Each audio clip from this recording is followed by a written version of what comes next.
Most shows about work tell you the job is stressful. Severance goes further. It asks, what would happen if a company could literally cut your life in half, take the part of you that suffers inside the office, and convince the outside version of you that everything is fine? That's the nightmare hiding inside Lumon Industries. On the surface, Severance looks clean, quiet, and almost funny. White hallways, empty rooms, cheerful corporate language, office rewards that feel like jokes, tiny rituals that seem too strange to matter. But the deeper the series goes, the more those details stop feeling random. The office is not just a workplace. It's a controlled world. The employees are not just workers, they're test subjects. And the biggest mystery is not only what Lumon is doing behind those locked doors. It's what happens to a person when pain, identity, memory, loyalty, and free will are split apart. The story begins with Mark Scout, a man who seems ordinary in the saddest possible way. Outside work, Mark is broken by grief. His wife, Gemma, is believed to be dead, and his life has collapsed into routine, drinking, loneliness, and emotional numbness. Inside work, though, Mark is different. His work self, his innie, has no memory of Gemma, no memory of that grief, and no knowledge of the life his outside self is trying to survive. That is the promise Lumon sells through the severance procedure. A person can surgically divide their memories, creating one version who exists only at work and another who exists only outside. Your outie never has to remember the office. Your innie never gets to leave it. To the outside world, this is marketed as the ultimate version of work-life balance. But the show immediately makes the audience feel the horror inside that phrase. Because if your innie only wakes up at work and then loses consciousness the moment you leave, what kind of life does that person actually have? That question becomes the emotional engine of the whole series. The first major clue is Helly. When Helly wakes up on a conference table, she doesn't know where she is, who brought her there, or why she has no memories beyond her own name. The scene is cold and absurd, but it also gives the show its clearest moral test. Helly reacts the way any person should react. She wants out. She doesn't accept the office rules. She doesn't accept the polite explanations. She doesn't accept that a version of herself on the outside has agreed to this life for her. And that's where Severance becomes sharper than a normal mystery. The show doesn't need a monster in the hallway to scare us. It only needs a locked door, a calm voice, and a system that treats refusal as a workplace behavior problem. Mark's innie tries to help Helly adjust because he has already been trained by the system. He knows the scripts. He knows the hallways. He knows the punishments. He understands that rebellion leads to the break room, where Lumon forces employees through psychological correction disguised as procedure. But Mark is not a villain. That's what makes the early episodes so interesting. He is not enforcing the system because he fully believes in it. He is enforcing it because the system has become the only reality he knows. For Mark's innie, Lumon is the whole world. That's one of the show's smartest hidden traps. The severed floor doesn't just remove memory. It creates dependency. The innies don't have childhoods, families, homes, or histories. Their entire sense of existence is built inside Lumon's artificial culture. The company gives them myths, rewards, punishments, legends, departments, rivalries, and rules. It gives them just enough meaning to stop them from asking the most dangerous question: why are we here? At the center of that world is macro data refinement, the department where Mark works with Dylan, Irving, and eventually Helly. Their job is strange by design. They look at numbers on a screen and sort them into digital bins when certain patterns make them feel specific emotions. The task sounds meaningless, but Lumon treats it as sacred. The employees are told the work is important, but they are not told what it does. That gap is where the tension lives. The show makes the audience sit with the same discomfort the characters feel. If the work is so important, why can't anyone explain it? Dylan responds to the mystery with sarcasm and hunger for perks. He knows how to survive inside the rules. He loves finger traps, waffle parties, and the tiny rewards Lumon offers because those rewards are the only pleasures available to him. At first, that makes him seem like comic relief, but later, Dylan becomes one of the clearest examples of how cruel Severance really is. Because when he discovers that his outie has a child, the whole shape of his identity changes. Suddenly, he understands that there is love outside the office, and he is being denied it every second. Irving is different. He believes in Lumon more sincerely. He respects the company's handbook, follows procedure, and treats the words of Eagan almost like scripture. Through Irving, the show turns corporate culture into religion. Lumon doesn't just have policies. It has icons, it has founder worship, it has paintings, slogans, rituals, and moral teachings. The employees are not simply asked to work, they are asked to believe. But Irving's faith begins to crack when he meets Bert from optics and design. Their connection is one of the most human parts of the early story because it grows in a place designed to prevent real humanity. In a sterile office where every relationship is managed and monitored, Irving and Bert find tenderness, curiosity, and emotional recognition. The fact that their bond feels so quiet makes it more powerful. Severance understands that rebellion doesn't always begin with violence. Sometimes it begins when one person looks at another person and realizes the company's categories are fake. And then there is Harmony Cobel. Cobel is one of the most unsettling figures in the series because she lives across both worlds. At Lumon, she is Mark's superior, cold, watchful, and devoted to the company's mission. Outside, she inserts herself into Mark's neighborhood under another identity, becoming Mrs. Selvig, the strange and overly involved neighbor who gets close to Mark's sister Devon and her husband Rickon. This double presence is one of the earliest signs that Lumon's interest in Mark is not normal. The company is not simply employing him, it is observing him. That matters because Mark's outside life is not separate from the mystery. It is the emotional key to it.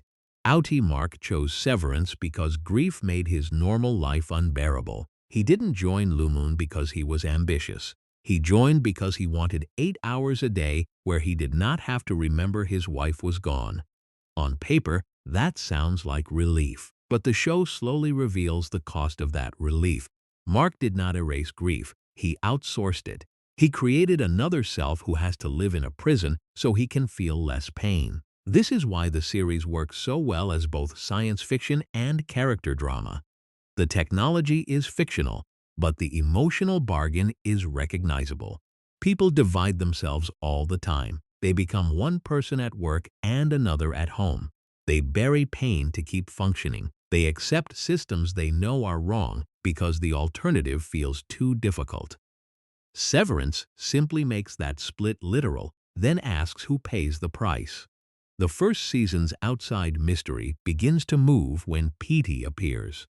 Petey used to work with Mark on the severed floor, but when Mark meets him outside, something impossible has happened. Petey remembers both sides. He has been reintegrated. His severed memories are bleeding together, and he is terrified, sick, and desperate to warn Mark that Lumon is not what it seems. For the audience, Petey is proof that the wall between innie and outie can break. But he is also a warning. Reintegration is not simple freedom.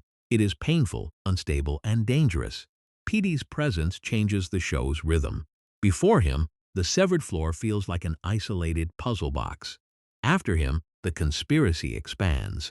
Lumon is not just a creepy employer with strange office rules. It is a company with reach, surveillance, medical power, and something to hide. Petey's map of the severed floor suggests that the office is larger and stranger than Mark understands.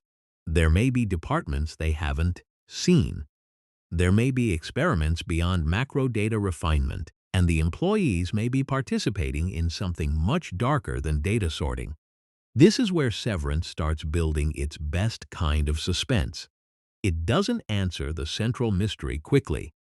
Instead, it makes every answer create a bigger question. Why does Lumon need severed workers? Why does the company treat Eagan like a prophet?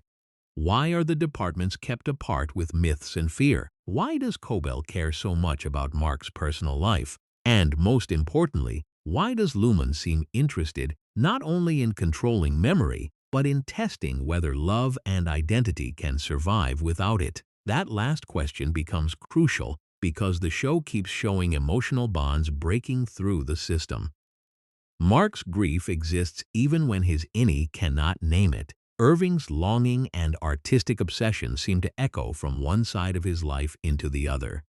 Dylan's love for a child he barely glimpses becomes instantly stronger than Lumon's conditioning. Helly's refusal is so deep that no corporate script can fully crush it. Lumon believes memory defines the person, but the show keeps suggesting that memory is only part of the truth. Something deeper leaks through. The early episodes also build the strange comedy of the severed floor, and that comedy is not just decoration. The melon bars, the music dance experience, the finger traps, the fake cheerfulness, the childish reward system, all of it makes Lumon feel ridiculous. But that ridiculousness is the point. The rewards are small because the innie's world has been made small. When a person is denied normal life, even a tiny privilege can become meaningful. Lumon infantilizes its employees, then uses their deprivation as a management tool. That is why the show's tone feels so unique. It is funny because the office culture is absurd. It is disturbing because the absurdity is also abuse. Mark's promotion to department chief is another part of that control. He is given authority, but only inside a cage. He can manage Helly, Dylan, and Irving, but he cannot explain their work, challenge the company, or protect them from the deeper machinery around them. The promotion makes him feel responsible without making him free. That is a classic Lumon move. Give someone a title so they confuse obedience with power. But Helly's arrival starts breaking that illusion. She is the first major force inside macro data refinement who refuses to normalize the nightmare. She tries to escape. She threatens her outie. She forces everyone around her to confront the truth they have been trained to avoid. And the most brutal part is that her outie keeps sending her back. That means Helly's prison is not only built by Lumon, it is also maintained by another version of herself. This is one of Severance's most disturbing ideas. What if the person exploiting you is also you? At first, the show lets us assume Helly's outie is simply selfish, maybe ambitious, maybe cold. But even before the full reveal, the conflict between Helly and her outie gives the series a cruel emotional edge. The innie is a living person with fear, desire, and agency. The outie treats her like a temporary inconvenience. Lumon's whole system depends on that denial. It needs the outside world to believe innies are not fully people. But the audience knows they are. That's why the story becomes more than a conspiracy. It becomes a fight for personhood. By the middle of the first season, the severed employees begin doing the one thing Lumon fears most. They start comparing notes. They explore hallways. They question department legends. They discover optics and design is not the enemy they were taught to fear. They realize the company has kept them separated through stories. That detail is small, but it says everything about Lumon's strategy. Control the map, control the history, control the language, and people will police themselves. The perpetuity wing deepens that idea. Lumon's corporate museum presents the Eagan family history like sacred truth. Eagan is not remembered like a founder. He is worshipped like a moral architect. The company's past is staged, polished, and mythologized. Employees are meant to feel that they are part of something grander than themselves. But the more the show reveals Lumon's world, the more that grandeur feels rotten. Behind the white walls and old sayings is a company trying to turn identity into property. And Mark is at the center of it even before he understands why. The audience knows his grief matters. Cobel's surveillance tells us it matters. PD's warnings tell us Lumon's work is bigger than the employees understand. Miss Casey's strange presence on the severed floor adds another layer of unease. She appears calm, almost empty, guiding wellness sessions that are supposed to comfort the innies while carefully limiting what they are allowed to know. The sessions themselves are haunting because they offer fragments of an outie's life without context. The innies are given tiny pieces of themselves, but they are forbidden from reacting too strongly. Even self-knowledge is rationed. That is the genius of Severance's early design. Every part of Lumon looks harmless until you think about it for 1 second too long. A wellness session sounds kind. A break room sounds normal. A department reward sounds fun. A founder museum sounds corporate. But inside this world, every one of those things is part of a system that controls emotion, memory, loyalty, and language. By the time Mark, Helly, Irving, and Dylan begin moving toward real rebellion, the show has already made its central argument clear. Lumon's power does not come only from technology. It comes from making people accept smaller lives, smaller memories, smaller questions, smaller rewards, smaller definitions of freedom. But the innies are not as small as Lumon thinks, and that is what makes the first season's slow build so satisfying. It begins with people who barely understand their own imprisonment. It turns them into investigators. Then it turns them into a resistance. Not because they know everything, but because they finally know enough to understand that the world they were given is a lie. The real story of Severance starts there. Not with the procedure itself, but with the moment the divided selves begin fighting back. The deeper Mark's team pushes into Lumon, the more the show changes shape. At first, Severance feels like a mystery about a strange office. Then it becomes a story about captivity. Then slowly, it becomes something even more dangerous. A story about revolution inside a world that was designed to make revolution feel impossible. That shift happens because the innies begin to understand that their lives are not incomplete by accident. They are incomplete by design. Every hallway in Lumon teaches them helplessness. Every rule tells them their curiosity is inappropriate. Every reward tells them obedience is the only path to pleasure. The company doesn't need chains because it has built something more efficient than chains. It has built a reality where the prisoners are encouraged to call the prison a workplace. But rebellion starts when that language breaks. For Mark, the turning point is not one single discovery. It is the accumulation of contradictions. PD tells him Lumon is hiding something. Helly keeps proving that the severed floor is morally indefensible. Irving's bond with Bert proves the departments have been lied to. Dylan's glimpse of his son proves the outside world contains emotional truths Lumon has stolen from him. And Ms. Casey's presence keeps creating a strange unease that Mark cannot explain. The audience, of course, feels that unease even more strongly because we know Mark's outside grief. We know his wife's death is the wound that pushed him into Severance. So when Miss Casey appears as a quiet wellness counselor, there is something almost ghost-like about her. She seems human, but sealed away from herself. She performs calmness without real context. She speaks with a softness that feels less like peace and more like emptiness. She is not frightening because she threatens anyone. She is frightening because she looks like a person whose inner life has been locked in another room. That becomes one of the most important emotional setups in the series. Before the finale tells us the truth, Severance lets the feeling build.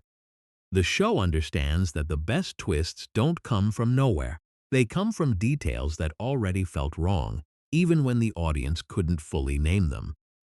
Ms. Casey's limited presence, Cobel's obsession with Mark, the strange wellness sessions, and the way Lumon treats certain employees as if they are part of a deeper experiment all point towards something bigger than office surveillance.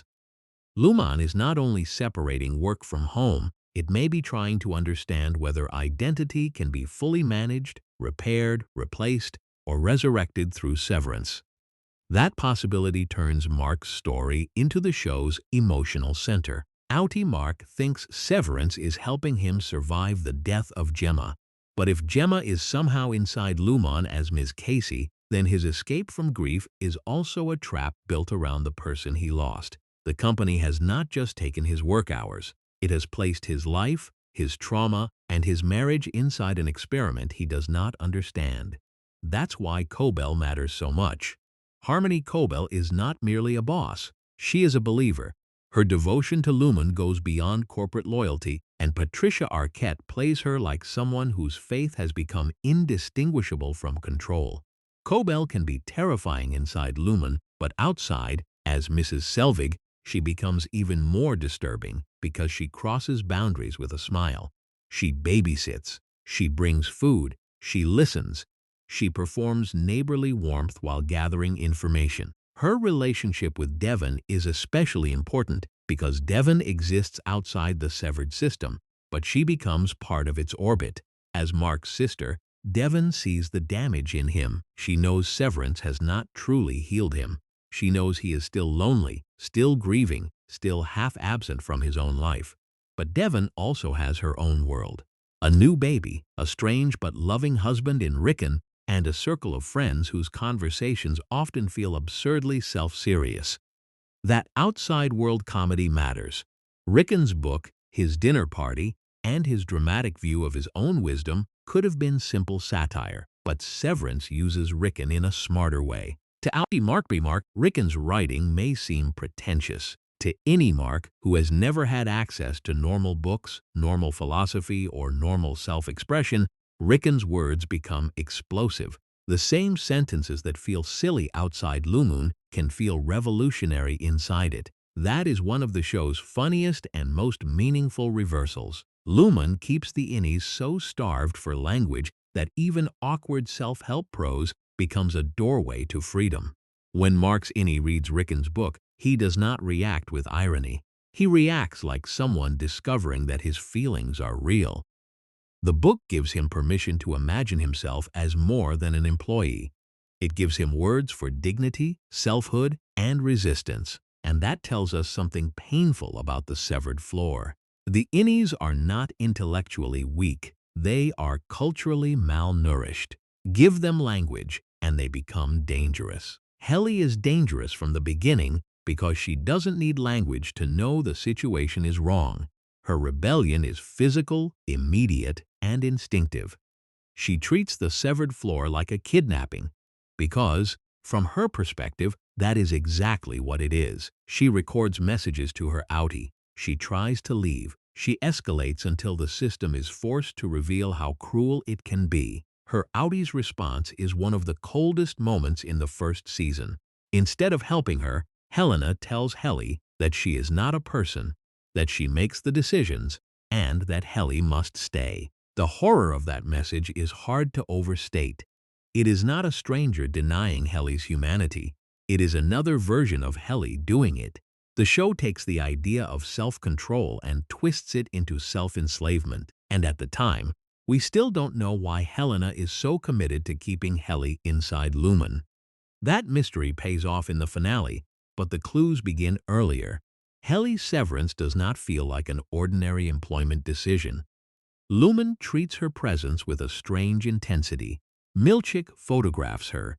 The company cares about her success. Her outie has a level of commitment that seems bigger than a paycheck. The answer, when it arrives, reframes everything. Helly is not just an employee. Her outie is Helena Eagan, part of the family behind Lumon itself. That means her innie is not only trapped inside the system. She is living proof of the system's propaganda. Helena's severance is a political performance, a corporate sacrifice meant to show the world that the Eagans believe in their own procedure. If even an Eagan can be severed, Lumon can sell Severance as safe, noble, and visionary. But Helly's innie ruins that performance by existing as a person with her own will. She becomes the evidence against the exact system she was created to promote. This is why the Season 1 finale works so well. It does not simply reveal information, it weaponizes identity. To understand how the finale gets there, we need to follow Dylan. Dylan begins as the character who seems most adapted to Lumon. He loves the mythology of perks. He talks about rewards with comic intensity. He believes in the ranking of achievements, the prizes, the little competitions. But that is not because he is shallow. It is because Lumon has given him almost nothing else to want. His desires have been engineered inside a very small room. Then Milchick activates the overtime contingency. This is one of the biggest reveals in the first season because it proves Lumon can wake an innie outside the office. The severance barrier is not as fixed as the employees believed. With the right controls, Lumon can bring the work self into the outside world. They do this to interrogate Dylan about a stolen card from optics and design. But the scene becomes much bigger than that because Dylan wakes in his outie's home and sees his son. For just a moment, the office version of Dylan learns that he is a father. That discovery destroys the emotional architecture Lumon built around him.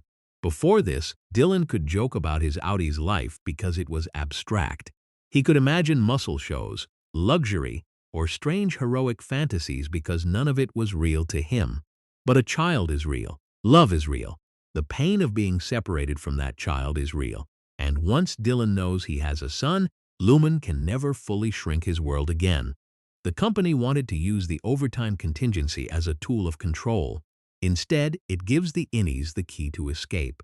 Not physical escape, at least not yet. Something more powerful, informational escape. If they can activate the overtime contingency themselves, they can wake up in their outies' lives and tell someone the truth. They can finally break through the wall Lumon built between their two selves. That plan gives the finale its ticking clock. Dylan has to stay behind in the security room and hold the switches. Mark, Helly, and Irving wake up outside. Each of them gets only a short window to understand where they are, who they are with, and what truth they need to reveal. The suspense is brilliant because it does not depend on action in the usual sense. Nobody is fighting across rooftops. Nobody is chasing a bomb. The tension comes from consciousness itself. How fast can a person understand a life they have never lived? Irving wakes up alone, surrounded by evidence that his outie is not the gentle company believer his innie might have imagined. He finds paintings of the same dark hallway, repeated again and again. That image points toward the testing floor, the black elevator, and some hidden obsession that outie Irving has been carrying. He also discovers clues about other severed employees, suggesting that his outside self may have been investigating Lumon. Then he finds Bert. This is heartbreaking because Irving's innie loves Bert, but the outside world is not arranged to honor that love. Bert's outie has his own life. He has someone else at home. Irving reaches the door, pounding desperately, but the show cuts the moment with unbearable restraint. It gives us the feeling of a reunion and the impossibility of one at the same time. The innie's emotions are real, but the world they awaken into does not know how to make room for them.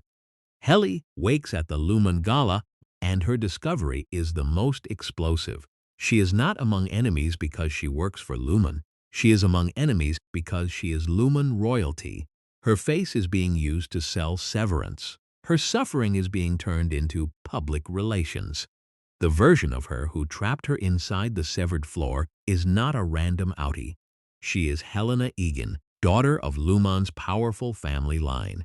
That reveal changes every earlier scene with Helly. Her outie's cruelty was not just personal, it was ideological. Helena needed Helly to endure because the family needed a symbol. Helly's life on the severed floor was not merely labor, it was campaign material. So when Helly finally reaches the stage and tells the crowd that the innies are miserable, that they are prisoners, and that they are not happy, the moment lands like a direct attack on Lumon's future. It is the innie speaking through the body the company tried to use as proof. The advertisement becomes testimony. The symbol becomes a witness. Meanwhile, Mark wakes up at Rickon's book reading, surrounded by Devon and the strange warmth of his outside life. His section of the finale is quieter at first, but emotionally devastating. Innie Mark has never met Devon as his sister. He has never held that family history, but he knows enough to trust her. He tells her he is Mark's innie, and Devon, to her credit, listens. She does not dismiss him as impossible. She recognizes that something terrible is happening. This is one of Devon's most important moments because she becomes the first truly safe person Mark's innie reaches outside Lumon. She is not part of the company. She is not invested in the Severance myth. She loves Mark enough to believe the impossible when the impossible is standing in front of her. But then Mark sees the photo. The reveal that Gemma is Ms. Casey is the emotional detonation of the first season. Mark's wife is alive, or at least not dead in the way he believed. The woman he has been grieving exists inside Lumon under another identity. His innie, who never knew Gemma, suddenly understands the truth before his outie does. That reversal is brutal. The part of Mark created to escape grief becomes the part that discovers the grief was built on a lie. When Mark shouts that she is alive, the line is not just a cliffhanger. It is the collapse of the entire bargain he made with Lumon. He chose Severance because he could not live with losing Gemma. But Lumon may have had Gemma all along. That is why Season 1 ends with such force. Dylan is tackled. The switches release. Mark, Helly, and Irving snap back to their outies before they can fully control the consequences of what they have revealed. Each innie manages to push truth into the outside world, but none of them gets to stay awake long enough to protect it. And that is the perfect ending for the first stage of Severance. The innies do not win freedom. They win proof. They prove the wall can break. They prove Lumon can be exposed. They prove that love, grief, desire, and rebellion can survive the severance procedure. And they prove that the company's biggest weakness is the very thing it keeps trying to deny. The innies are people. But the finale also leaves the audience with a darker question. If Lumon has enough power to split people, monitor them, wake them outside the office, hide entire departments, and possibly keep Gemma alive under another identity, then what happens when the company realizes its prisoners have started telling the truth? That question carries the story into Season 2, because after the overtime contingency, Severance can no longer be just about discovering the prison. Now it has to be about what the prison does when the prisoners make noise. Season 2 of Severance begins in the worst possible place for Lumon, after proof has escaped. The company can survive rumors. It can survive workplace complaints. It can survive public confusion because Lumon has always been good at turning confusion into branding. But the overtime contingency gives the innies something more dangerous than suspicion. It gives them contact with the outside world. Mark tells Devon he is trapped. Helly exposes the truth at a Lumon event. Irving reaches toward Bert. Dylan holds the switches and proves that the severed employees can organize against the system. So, Lumon's first challenge in Season 2 is not simply to punish them. It is to control the story. That is why the phrase macrodat uprising is so important. Lumon takes a rebellion and converts it into corporate language. The company acts as if what happened was not a prison break, not a human rights crisis, not evidence that innies are suffering, but a workplace event that can be managed, rebranded, and folded into a larger reform narrative. This is one of the show's sharpest ideas. Powerful institutions do not always deny scandals directly. Sometimes they absorb them. They rename them. They turn them into training materials, press statements, and proof that the system is improving. When Mark returns to the severed floor, the office is familiar and wrong at the same time. That is important because Season 2 understands that Lumon cannot simply reset the board. If the show went back to the exact same office dynamic, the Season 1 finale would feel meaningless. Instead, the new season makes the aftermath visible. There are new arrangements, new faces, changed power structures, and the strange sense that Lumon has redecorated the cage after the prisoners scratched a message into the wall. Milchick's rise becomes central here. In Season 1, Seth Milchick often felt like the smooth middle manager of the nightmare.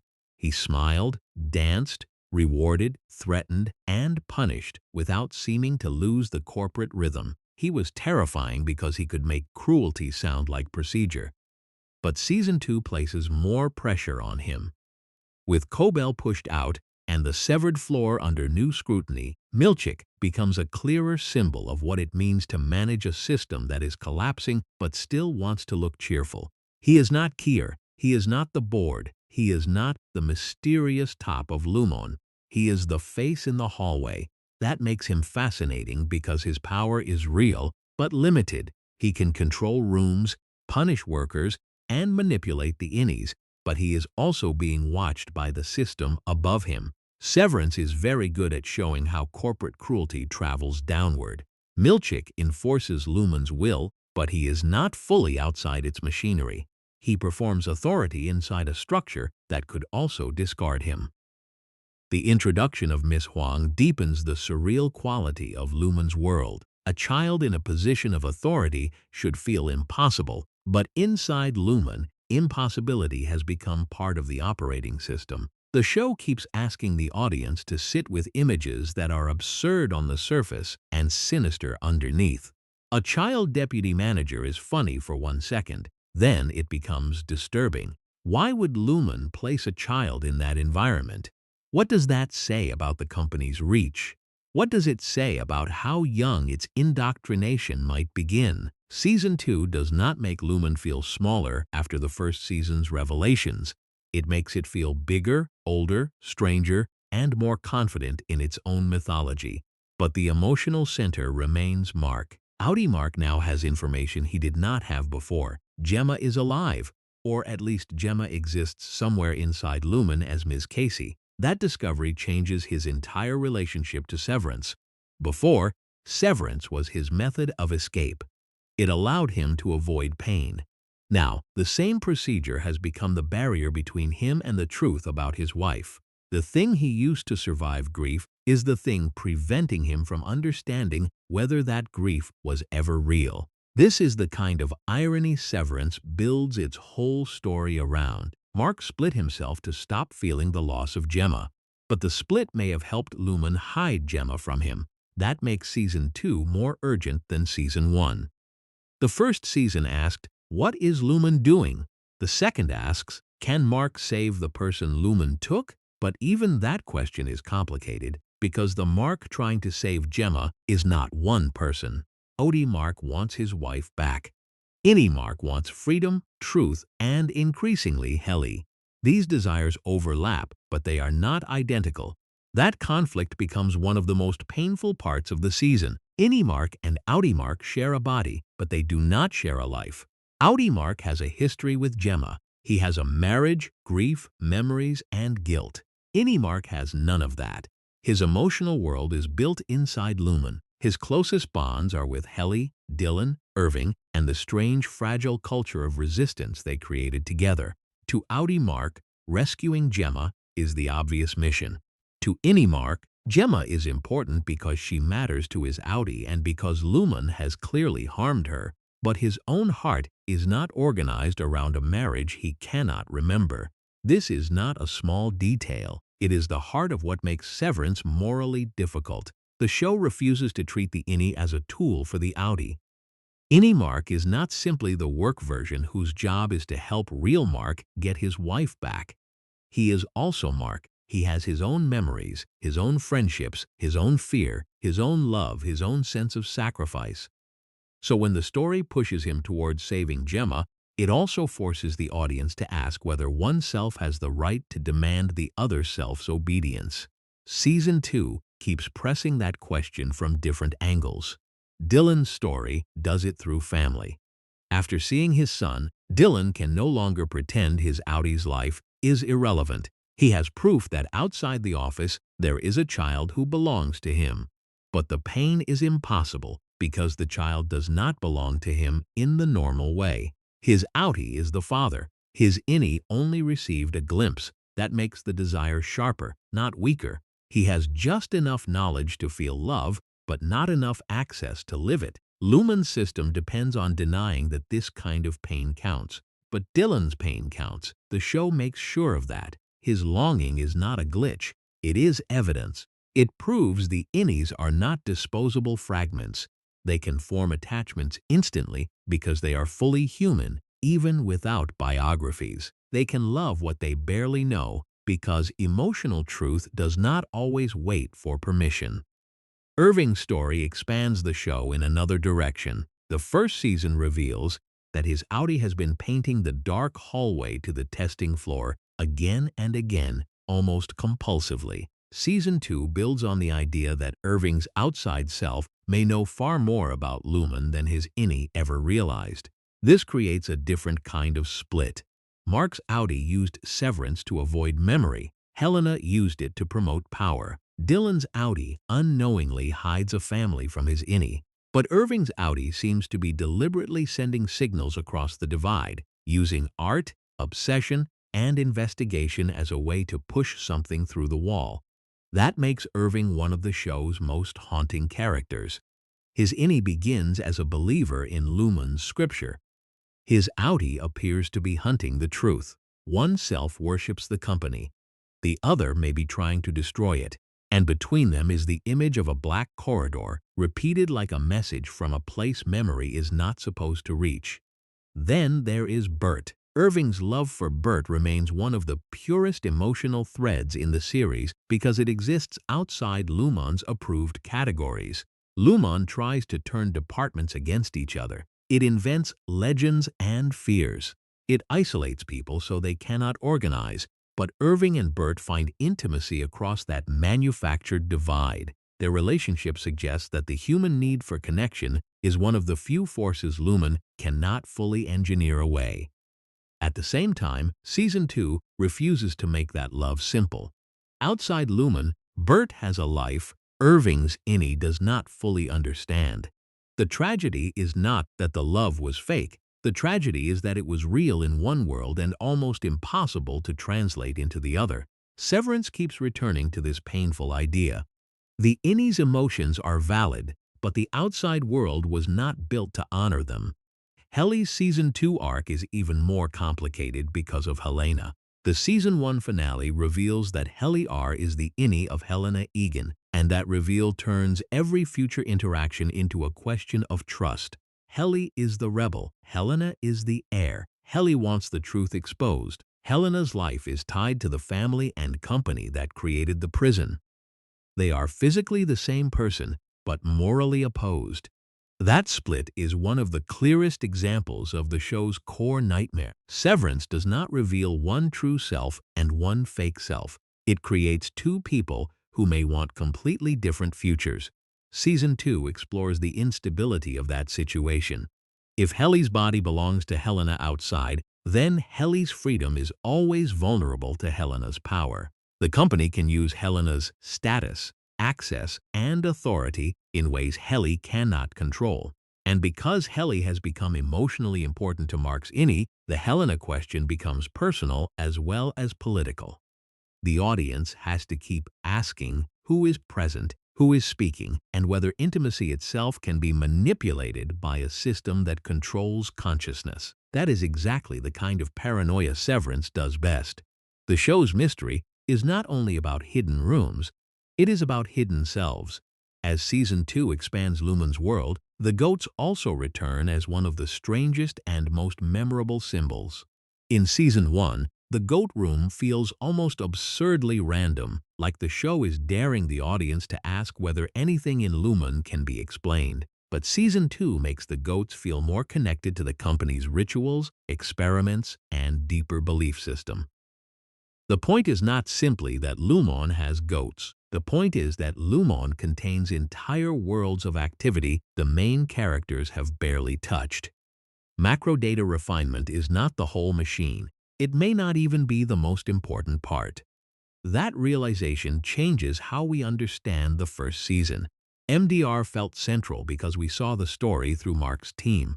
But Lumon is structured like an iceberg. The severed floor contains departments, experiments, and mythologies that only reveal themselves in fragments. Every new fragment suggests another layer below it. That is why the show's pacing can feel slow and still feel tense. It is not rushing to explain the machine because the machine's size is part of the fear.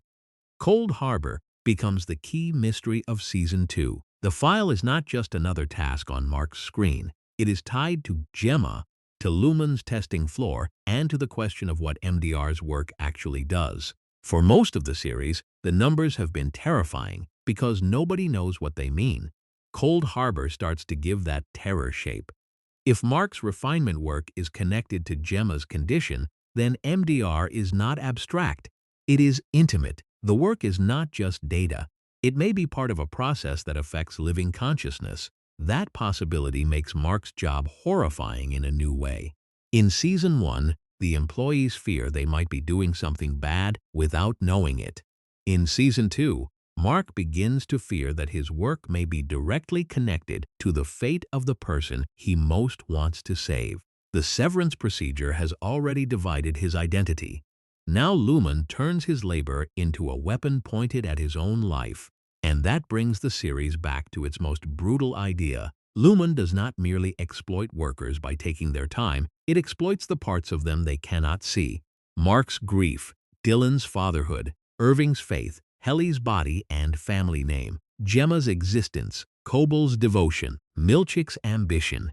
Every character is used through the thing that defines them. This is why Season 2 feels less like a simple continuation and more like the show revealing its real scale. Season 1 was about the innies discovering they were trapped. Season 2 is about discovering that the trap reaches into marriage, family, politics, faith, birth, death, and maybe even the construction of consciousness itself. And still, the most powerful moments remain small. A glance between Mark and Helly. Dylan's reaction to the idea of his child. Irving standing at the edge of a truth his outie has been painting for him. Devon trying to understand what Lumon has done to her brother. Cobel's face when company loyalty and personal obsession start pulling against each other. These moments matter because Severance never lets the mystery fully swallow the people inside it. That is the reason the show has become so gripping. The puzzle is fascinating, but the emotions are what make it hurt. By the middle stretch of Season 2, the audience understands that no version of a clean rescue is possible. Mark cannot simply bring Gemma home and return to normal. Helly cannot simply expose Lumon and become free. Dylan cannot simply meet his son and become a father. Irving cannot simply reunite with Bert and erase the gap between their lives. Every possible victory has a cost because every character has been split across systems of control. The show's question becomes more painful than, will they escape? It becomes, which self gets to live with the consequences? That is the question Lumon never wants asked, because the entire severance system depends on treating one self as temporary and the other as real. But by Season 2, the audience knows better. The innies are not shadows. They are not tools. They are not workplace modes. They are conscious lives trapped in a schedule someone else controls. And once the story reaches Cold Harbor, that truth becomes impossible to ignore. Because Lumon is no longer just hiding what happened to Gemma. It is forcing Mark to participate in the very system that may decide what she becomes next. Cold Harbor is the moment Severance turns its biggest mystery into something painfully personal. For a long time, macro data refinement feels like a riddle without a face. The numbers are scary because the characters don't know what they mean. The work matters because Lumon says it matters. The files have names, the bins have categories, and the employees are taught to believe their instincts are part of a sacred process. But the audience is kept in the same strange position as Mark's team. We can feel that the work is wrong before we can prove what it does. Then Cold Harbor pulls the work back toward Gemma.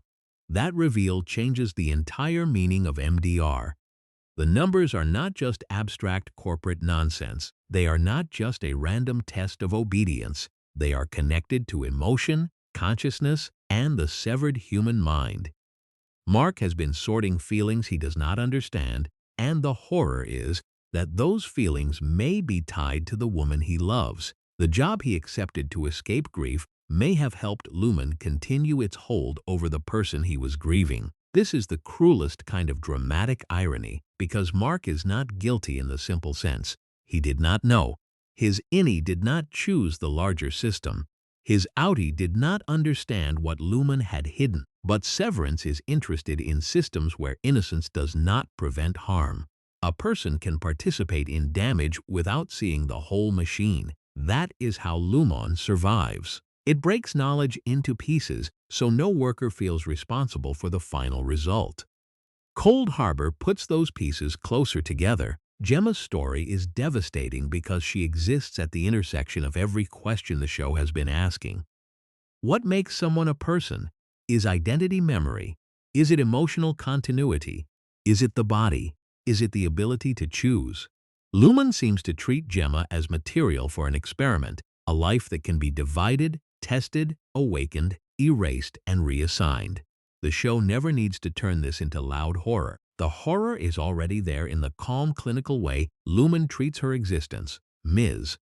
Casey was always strange because she seemed less fully connected to the world than the other innies. She moved through the severed floor with a kind of soft vacancy. Her wellness sessions were gentle but unnatural, comforting and violating at the same time. She gave employees carefully selected facts about their outies while preventing any real emotional response. She was, in a way, the perfect Lumon voice, soothing, controlled, empty at the center. But once we understand that Ms. Casey is Gemma, that emptiness becomes tragic. She is not simply an employee with a limited job. She is Mark's wife, hidden inside the same building where Mark's innie works. She is the person whose supposed death shattered outie Mark's life. She is the wound that Severance was meant to numb. And she has been inside the company's machinery all along. The show's greatest trick is that it makes the audience rethink Mark's grief without cheapening it. Gemma being alive does not mean Mark's grief was fake. His grief was real because the loss was real to him. He lived years believing she was gone. He built rituals around absence. He altered his own mind to survive it. But now that grief becomes mixed with betrayal. He was not only mourning, he was being managed. That is why outie Mark's mission in Season 2 feels so urgent. It is not just about love, it is about reclaiming reality. Lumon stole the facts of his own life from him. To save Gemma, Mark has to break into the truth of his marriage, his workplace, his memories, and his divided self. But the path to Gemma depends on innie Mark. That creates the season's most painful ethical conflict. Outie Mark needs innie Mark to cooperate. He needs the version of himself inside Lumon to complete the task, follow the clues, and help reach Gemma. But innie Mark is not a remote-controlled extension of outie Mark. He is a person who has begun to understand that his life may be sacrificed for someone else's story. The show makes that conflict impossible to ignore through the recorded message from outie Mark. It is emotional, sincere, and desperate. Outie Mark is not trying to sound cruel. He is trying to reach across the severance wall and explain why Gemma matters. But from innie Mark's perspective, the message is also a request for self-erasure. Help me save my wife, and your own life may end. Help me restore my world, and the world you know may disappear. That is the tragedy of shared bodies in Severance. Two selves can both be right and still want incompatible things. Outie Mark is right to want Gemma free. Innie Mark is right to want his own existence respected. The show does not give the audience an easy way to rank those claims. Instead, it forces us to sit inside the discomfort. The outside marriage is real. The inside relationship with Helly is real. The grief is real. The rebellion is real. The rescue is necessary. The cost is horrifying. This is where Helly becomes more than a symbol of rebellion. She becomes the emotional proof that innie Mark has a life. Their connection started inside the office, under pressure, confusion, and surveillance. It could have been written as a simple workplace romance, but Severance makes it more complicated. Mark and Helly are drawn together because they recognize something in each other. Helly's refusal wakes Mark up. Mark's steadiness gives Helly someone to trust. Their bond grows in a world designed to prevent authentic bonds, which makes it feel both fragile and defiant. But Season 2 adds the Helena problem. Because Helly's body belongs outside to Helena Eagan, every intimate moment carries danger. Helena is not just another outie. She is tied to the family that built Lumon's mythology and power. That means Mark's trust in Helly is also surrounded by the possibility of manipulation. The series plays with that uncertainty because identity in Severance is never simple. A face does not guarantee a self. A body can enter a room carrying one person's history and another person's agenda.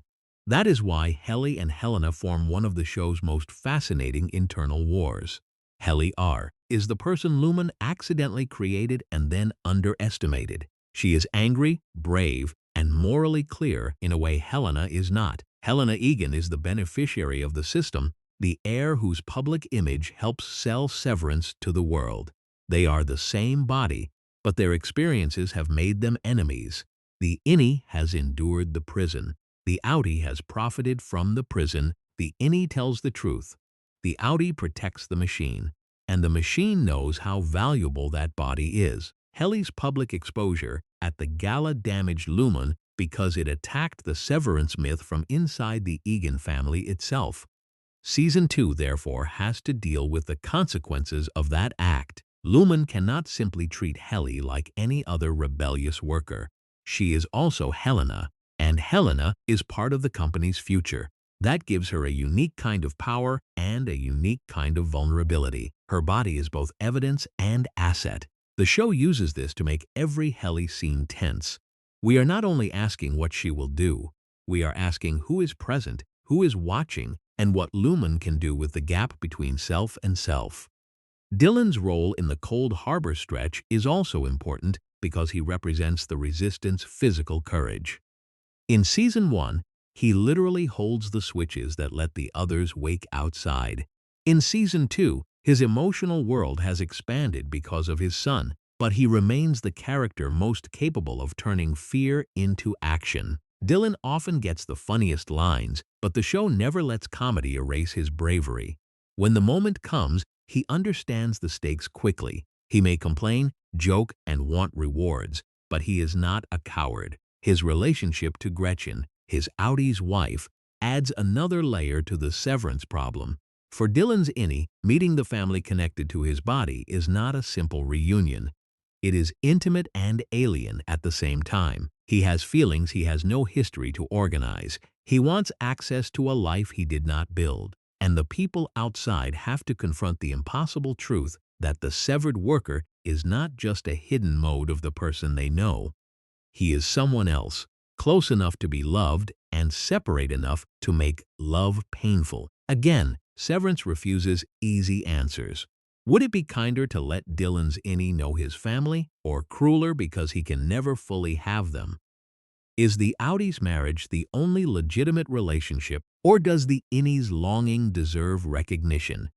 If the body is one, but the lives are two, what does loyalty even mean? These questions are why the show's science fiction premise keeps feeling emotionally grounded. The technology is fictional. The conflict is not. People are constantly asked to divide themselves for work, family, ambition, survival, or grief. Severance just gives that division a surgical switch and then follows the consequences all the way down. Irving's Season 2 path brings the conspiracy into sharper focus.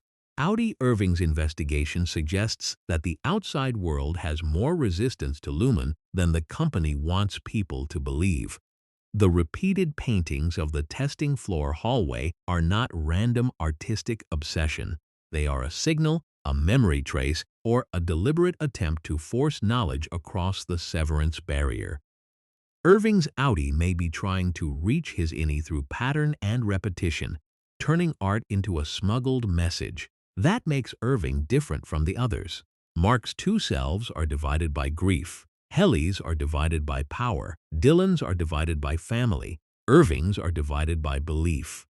His innie begins as one of Lumon's most loyal workers, while his outie seems to understand the darkness below the company's surface. The person who worships Lumon and the person investigating Lumon are living in the same body, separated by the very technology they are trying to understand. It is a beautiful contradiction, and Bert remains at the emotional edge of that contradiction.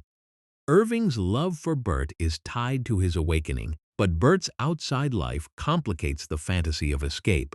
The show uses Bert to remind us that the innies cannot simply step into the outie's world and claim it without consequence. The outside world is already full of relationships, histories, promises, and secrets. Freedom will not be clean. It will be messy, painful, and morally confusing. That is one reason the current ending state works as a cliffhanger rather than a clean victory. Mark's attempt to save Gemma does not resolve the story. It exposes how much worse the situation is. Cold Harbor is completed. Gemma is reached but not safely restored. The machinery of Lumon is disrupted but not destroyed. The innies assert themselves, but their future remains uncertain. Mark faces a choice between the life his outie wants and the life his innie has built. And Helly becomes the center of that choice, not because the show has forgotten Gemma, but because it understands that innie Mark's emotional reality is not the same as outie Mark's. That is the moment some viewers may misunderstand.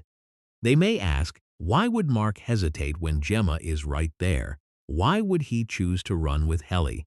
But that question assumes there is only one Mark whose priorities should be obvious. Severance has spent 2 seasons proving the opposite. Innie Mark does not remember marriage to Gemma. He knows Gemma as Miss Casey, as a victim, as someone important to his outie, but not as his wife in the lived emotional sense. Helly is the person he has loved through his own memories. She is the person tied to his awakening, his courage, and his identity inside Lumon. So the finale's emotional conflict is not Mark forgetting Gemma. It is innie Mark refusing to be treated as a temporary bridge to outie Mark's happy ending. That is painful, but it is also consistent with everything the show has been saying. If innies are people, then their attachments matter. Their choices matter. Their fear of non-existence matters. The rescue mission cannot be morally pure if it depends on one conscious self agreeing to disappear for another. This is what makes Severance such a rich series for discussion. It does not just set up mysteries and answer them. It answers one mystery by creating a harder moral problem. Gemma is alive. That is an answer. But what has Lumon done to her? What did Cold Harbor complete? Can she be restored? What happens to Ms. Casey? What happens to the other versions Lumon may have created or tested? And what does Mark owe to Gemma, to Helly, to his outie, and to himself?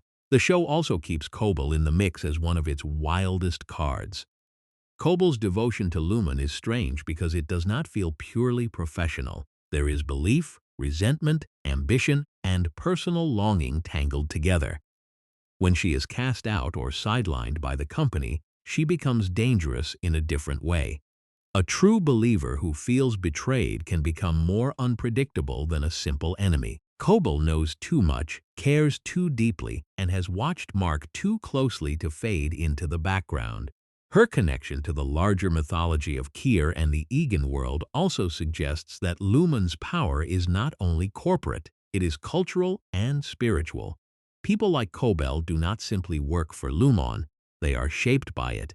They speak its language, preserve its rituals, and measure reality through its teachings. That makes the company harder to defeat because it lives inside people, not just buildings. The goats and the rituals around them add to that feeling. They suggest that Lumon's experiments may be bound up with symbolic acts, sacrificial logic, and founder mythology in ways that are not yet fully explained. The show is careful not to over-explain too soon. Instead, it lets the imagery become part of the dread. Clean offices, old religious language, baby goats, data files, severed minds, corporate slogans. Somehow, all of it belongs to the same machine. And that machine is still running. That is the key point when explaining the current state of Severance. Season 2 does not end with Lumon defeated. It ends with Lumon exposed more deeply, but still powerful. It ends with Mark and Helly running through the halls, Gemma's future uncertain, Dylan and Irving's arcs unresolved, Helena's role still dangerous, Cobel still unpredictable, and the company's full purpose still not completely known. In other words, the story has moved from mystery to open war. But this is not a war with clean sides. The battlefield is identity itself. Outies and innies do not always want the same thing. Love can be real on both sides and still conflict. Freedom for oneself may feel like death to another. A rescue can also be an erasure. A body can carry a victim and a collaborator. A company can turn grief into labor, labor into ritual, and ritual into power. That is why Cold Harbor feels like such a strong current endpoint. It gives enough answers to prove the show is not just stacking mysteries, but it leaves the most important questions alive. Lumon's project is clearer, but not finished. Mark's mission is closer to Gemma, but farther from moral simplicity. Helly is more important than ever, but also more complicated than ever.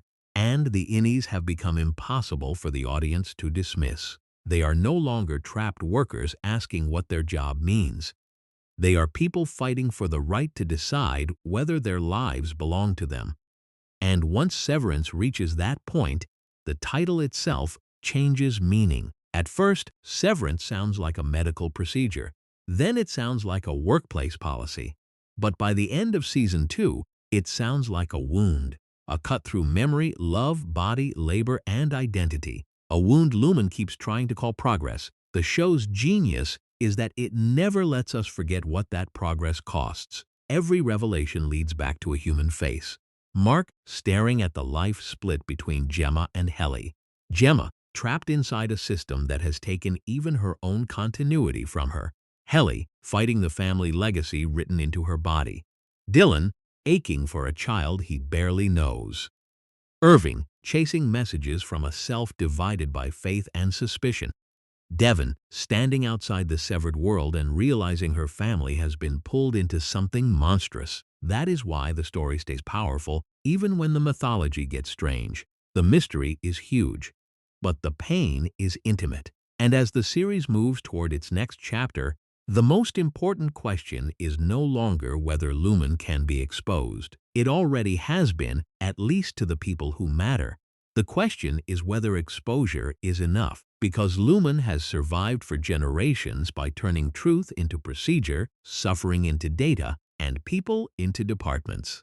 To beat a machine like that, Mark's team will need more than one escape plan. They will need to prove that a divided person is still a person, and they will need to do it before Lumon finishes turning Severance from an experiment into the future of human life. The reason Severance stays in the mind is not only because Lumon is mysterious, it stays because every mystery eventually turns into a question about someone's soul. That is why Mark's choice at the end of Season 2 hits so hard.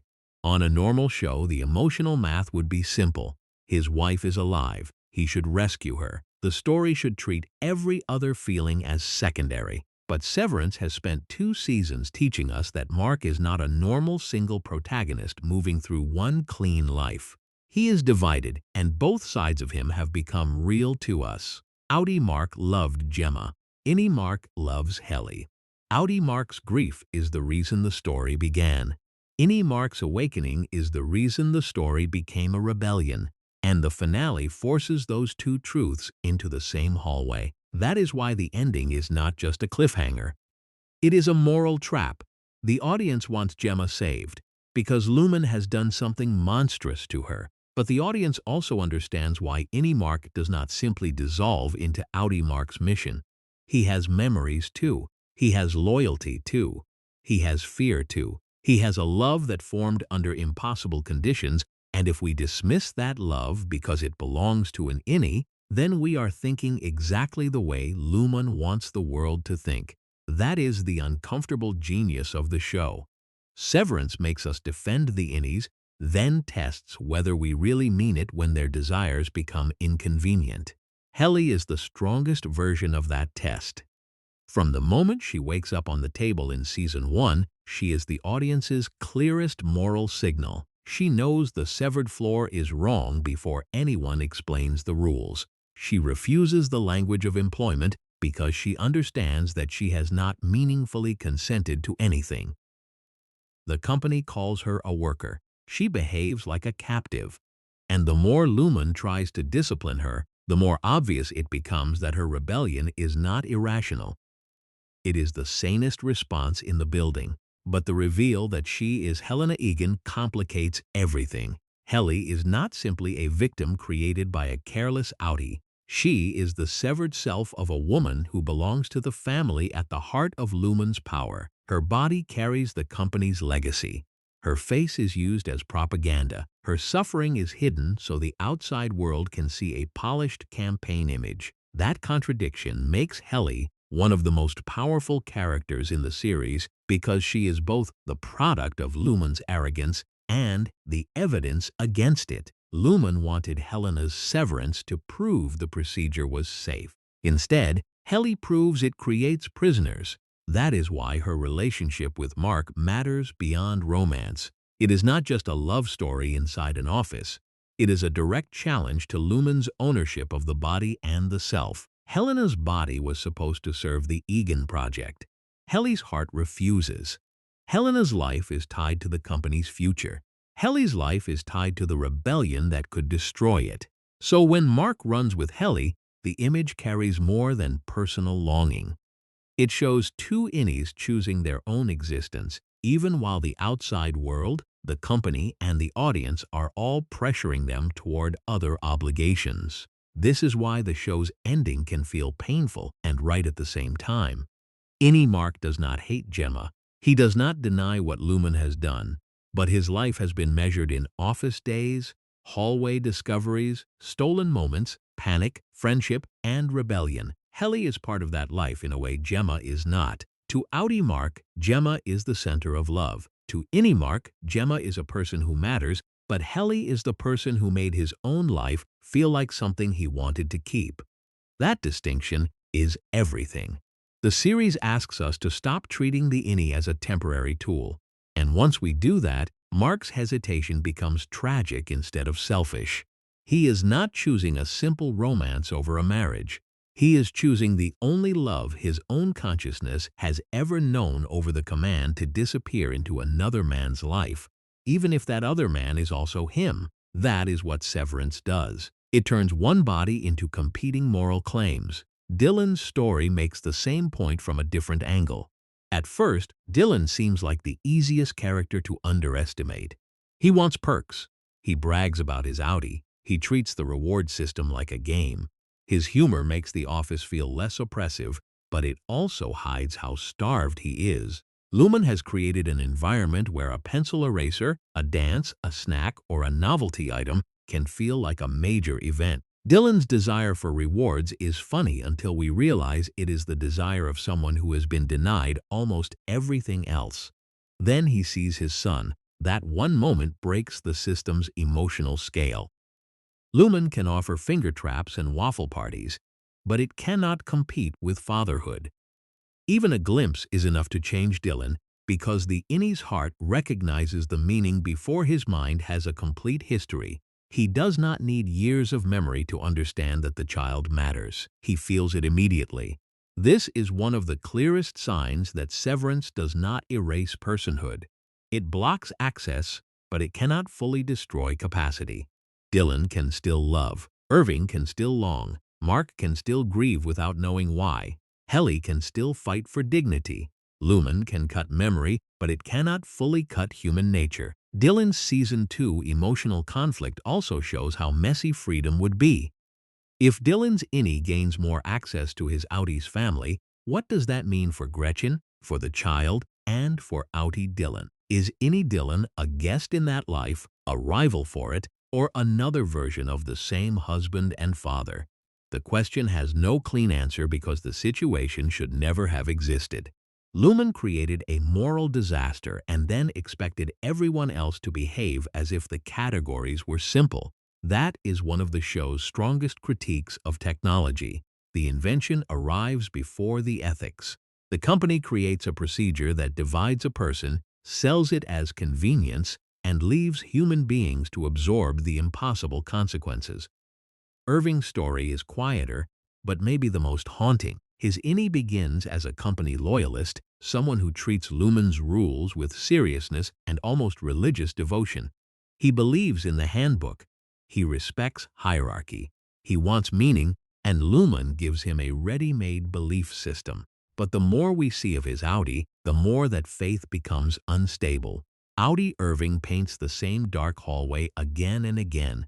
He appears to gather information about severed employees. He lives with signs of obsession, discipline, and purpose. The contrast between his two selves suggests that Irving's body is carrying a war between belief and resistance. His innie has been taught to worship Lumon. His outie may be trying to expose it. This makes Irving's love for Bert even more powerful. Bert represents the crack in the doctrine. Lumon teaches departments to fear each other, and Irving falls in love across that artificial border. Lumon teaches employees to find meaning through the company, and Irving finds meaning in another person. Lumon turns emotion into something to monitor, and Irving's emotion becomes the thing that wakes him up. But again, Severance refuses to make love easy. Bert's outie is not simply waiting to complete Irving's fantasy. He has a life outside Lumon. That does not make Irving's love false. It makes it tragic. The innie's emotional truth is real, but it collides with an outside reality that did not know it existed. That is why the show's relationships feel so different from ordinary TV romance. They are not just about whether two people love each other. They are about whether a divided world can recognize that love as legitimate. Gemma's story turns that question towards survival itself. As Miss Casey, she exists in a state that feels even more restricted than the other innies. Mark's team lives on the severed floor as workers, but Miss Casey seems closer to a constructed function. She appears when needed, performs wellness, and then is sent away. Her existence is measured in assignments. She does not have the same workplace culture, friendships, or ordinary continuity that the MDR team has built. In some ways, she is the show's darkest example of what Lumon wants, a person reduced to use. That is why the testing floor feels so terrible. The severed floor already seems like a prison, but the testing floor suggests something colder. It is not the fake workplace with rituals and rewards. It is the laboratory beneath the workplace mask. It is where the language of corporate wellness falls away and the experiment becomes visible. The hallway Irving paints is frightening because it feels like the place where Lumon's polite surface ends, and Gemma is trapped there. Once the story reveals that Gemma is alive, the show could have turned her into a simple object of rescue.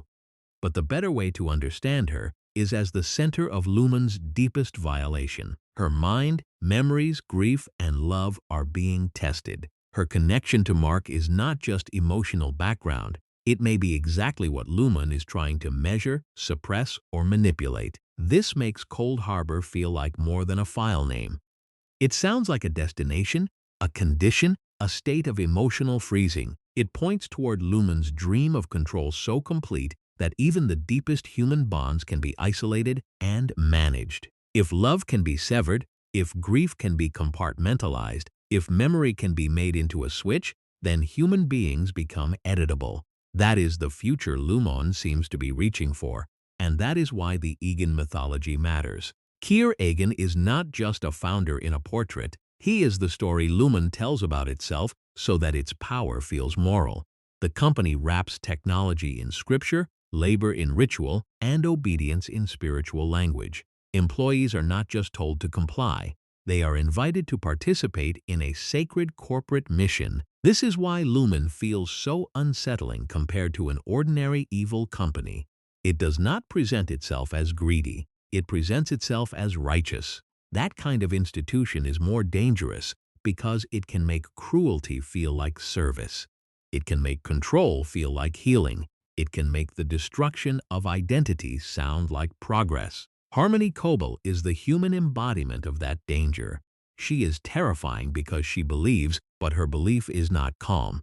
It is hungry, wounded, and personal. She wants recognition from Lumon, but she also seems to need Lumon as a structure for her entire identity. Her shrine-like devotion, her obsession with Mark and Gemma, and her anger when the company turns against her all suggest that Cobel is not simply serving power. She is trying to belong to it. That makes her unpredictable. A character motivated only by ambition can be bought, promoted, or dismissed. A true believer who feels betrayed can become a weapon in any direction. Cobel knows too much about Mark, Gemma, the severed floor, and Lumon's internal logic. She has been close to the central experiment in ways that still feel only partly revealed. Whether she becomes a threat to Mark, a threat to Lumon, or both, her role remains one of the show's most dangerous unresolved pieces. Milchick is dangerous in another way. Where Cobel feels religious, Milchick feels managerial. He is the smile of the system. He understands morale, intimidation, and performance. He can turn punishment into choreography and surveillance into customer service. His control is smooth because it is always dressed in professionalism. That is what makes him so memorable. He does not need to shout to be frightening. He only needs to make cruelty sound like a normal part of the workday. But Season 2 also shows that Milchick is under pressure. He is not the top of the pyramid. He is a functionary with power over the innies and vulnerability to the people above him. That makes him a perfect example of how oppressive systems reproduce themselves. The person enforcing the rules may also be trapped by them, but that does not make the harm less real. Milchick can be both a tool and an abuser. Severance keeps finding those uncomfortable dualities. Helena is both outie and antagonist to Helly. Mark is both grieving husband and innie lover. Cobel is both company servant and possible rogue actor. Irving is both believer and investigator. Dylan is both office clown and devastated father. Gemma is both wife and experiment. Even Lumon's culture is both absurd and terrifying. That duality is why the series works so well visually. The clean design of the severed floor is not just an aesthetic choice. The empty hallways, bright lights, old computers, and retro-futuristic office equipment make Lumon feel outside normal time. It is not clearly modern, not clearly old, not fully realistic, not fully dreamlike. The space feels like a memory of work rather than a workplace itself. That gives the severed floor its uncanny power. It is familiar enough to recognize and artificial enough to distrust. The office is a maze, but not only physically. It is a maze of meaning. Every room seems to have a purpose that the employees do not understand. Every department has a story about another department. Every object might be a clue or a joke or both. The goats, the paintings, the waffle party, the perpetuity wing, the break room, the wellness sessions, the numbers, the black hallway. Each detail feels like part of a symbolic system that is always slightly out of reach. That is one reason fans keep theorizing about the show. Severance is built to reward close attention. But the hidden details are not just puzzle pieces. They are emotional mirrors. The break room is not scary only because it punishes people. It is scary because it forces language to become obedience. Wellness is not creepy only because it withholds facts. It is creepy because it turns self-knowledge into company property. The perpetuity wing is not strange only because it worships Kier. It is strange because it turns corporate history into religion. The show's details matter because they all point to the same central logic. Lumon wants to own the story people tell about themselves. If you control memory, you control identity. If you control identity, you control labor. If you control labor and call it purpose, you can make exploitation feel like destiny. That is the real villainy of Lumon. Not just that it hides secrets, not just that it mistreats workers, but that it tries to become the author of personhood. This is why the current ending leaves the audience in such a strong position for Season 3. The mystery has moved beyond what Lumon is hiding and into what Lumon believes it has the right to create. Is the company trying to perfect severance for ordinary labor? Is it trying to preserve consciousness? Is it trying to resurrect, replace, or purify identity? Is Gemma a test case for something that could eventually happen to many more people? The show has not given a final answer, and that is wise. A full answer too early would shrink Lumon. Instead, Season 2 gives us enough to understand the moral direction. Whatever the technical details, Lumon's project is about power over the self, and the innies are the rebellion against that power. Mark, Helly, Dylan, and Irving begin as employees in a department. By the current point in the story, they have become a philosophical problem Lumon cannot solve. They are conscious lives created by the company, but they do not belong to it. They know too much, feel too deeply, and love too strongly to remain manageable. The more Lumon insists they are not full people, the more their choices prove the opposite. That is what makes the title Severance so perfect. It describes the cut, but it also describes the illusion. Lumon believes the cut creates clean separation, work and life, innie and outie, pain and productivity, memory and function, but the whole series shows that the separation is never clean. Emotion leaks, art leaks, love leaks, trauma leaks, curiosity leaks, rebellion leaks. The human being keeps coming through, and that is why the final image of Mark and Helly running matters. They are still inside Lumon. They are still in danger. They have not solved Gemma's fate, defeated the Eagans, or freed every severed worker. But, for that moment, they are not acting as tools of outies, departments, files, or founders. They are choosing movement. They are choosing each other. They are choosing to exist. For a show this controlled, that kind of motion feels radical. The hallway becomes more than a hallway. It becomes the space between one imposed identity and another possible life. It becomes the place where the show's central conflict is still undecided. Behind them is the machinery of Lumon. Ahead of them is uncertainty. And in the middle are two people the company never meant to become people at all. That is why Severance is not just a workplace thriller. It is a story about what happens when a system designed to divide human beings accidentally proves that humanity cannot be divided so easily. One of the smartest things about Severance is that it never treats style as decoration. The show's look is part of the story. The empty hallways, the sharp corners, the strange green carpet, the low ceilings, the old computers, the endless white light, the awkward furniture, the retro technology that seems both outdated and impossible. All of it creates the feeling that Lumon exists outside normal time. The severed floor does not look like the future. It does not look like the past. It looks like a company's idea of forever. That matters because Lumon wants to feel eternal. The Eagan mythology is built around the idea that the company is not merely a business. It is a legacy, a belief system, a moral order. Keir Egan's words are repeated like scripture. His image is preserved like an icon. His family line is treated like a chain of sacred authority. In a normal workplace, a founder's portrait might be corporate history. In Lumon, it feels like a religious object. This is why the perpetuity wing is so important. It tells us that Lumon does not only control the present, it curates the past. It arranges history into a museum of obedience. The innies are invited to walk through the Eagan story and feel small inside it. They are meant to understand themselves as workers inside something much larger and older than their own lives. And because their own memories are missing, Lumon's history rushes into the empty space. That is one of the show's most disturbing hidden ideas.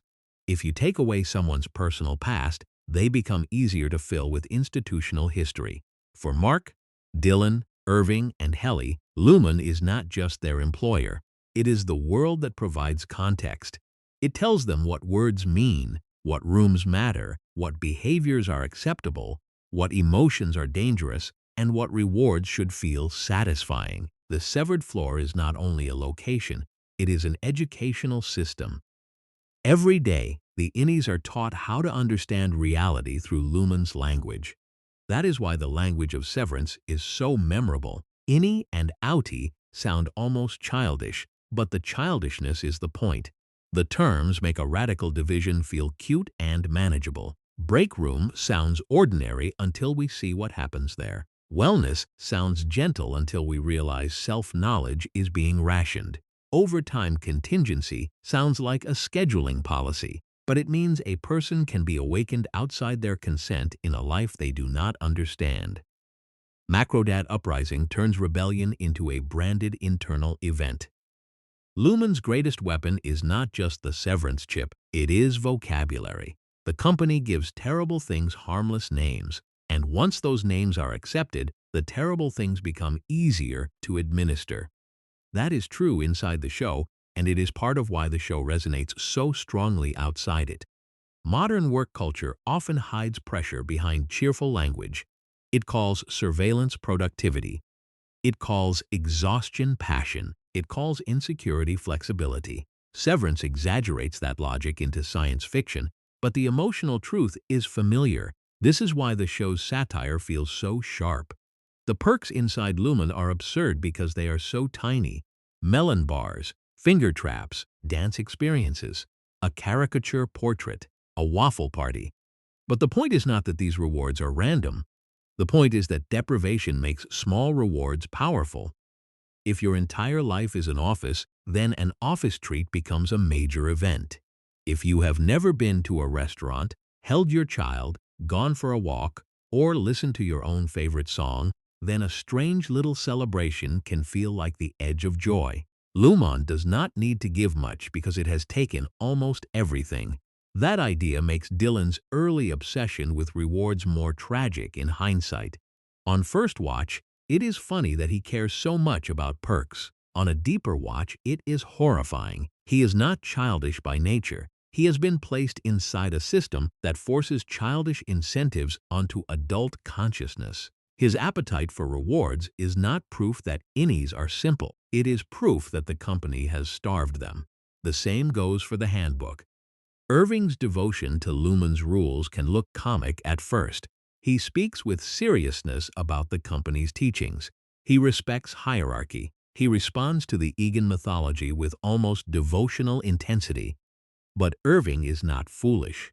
He is a person searching for meaning inside a world where only one source of meaning is available. Lumon has created a spiritual monopoly. Then Bert breaks that monopoly. Their relationship is one of the show's clearest examples of hidden rebellion because it does not begin as a plan. Irving does not set out to expose Lumon by falling for Bert. He simply responds to another human being.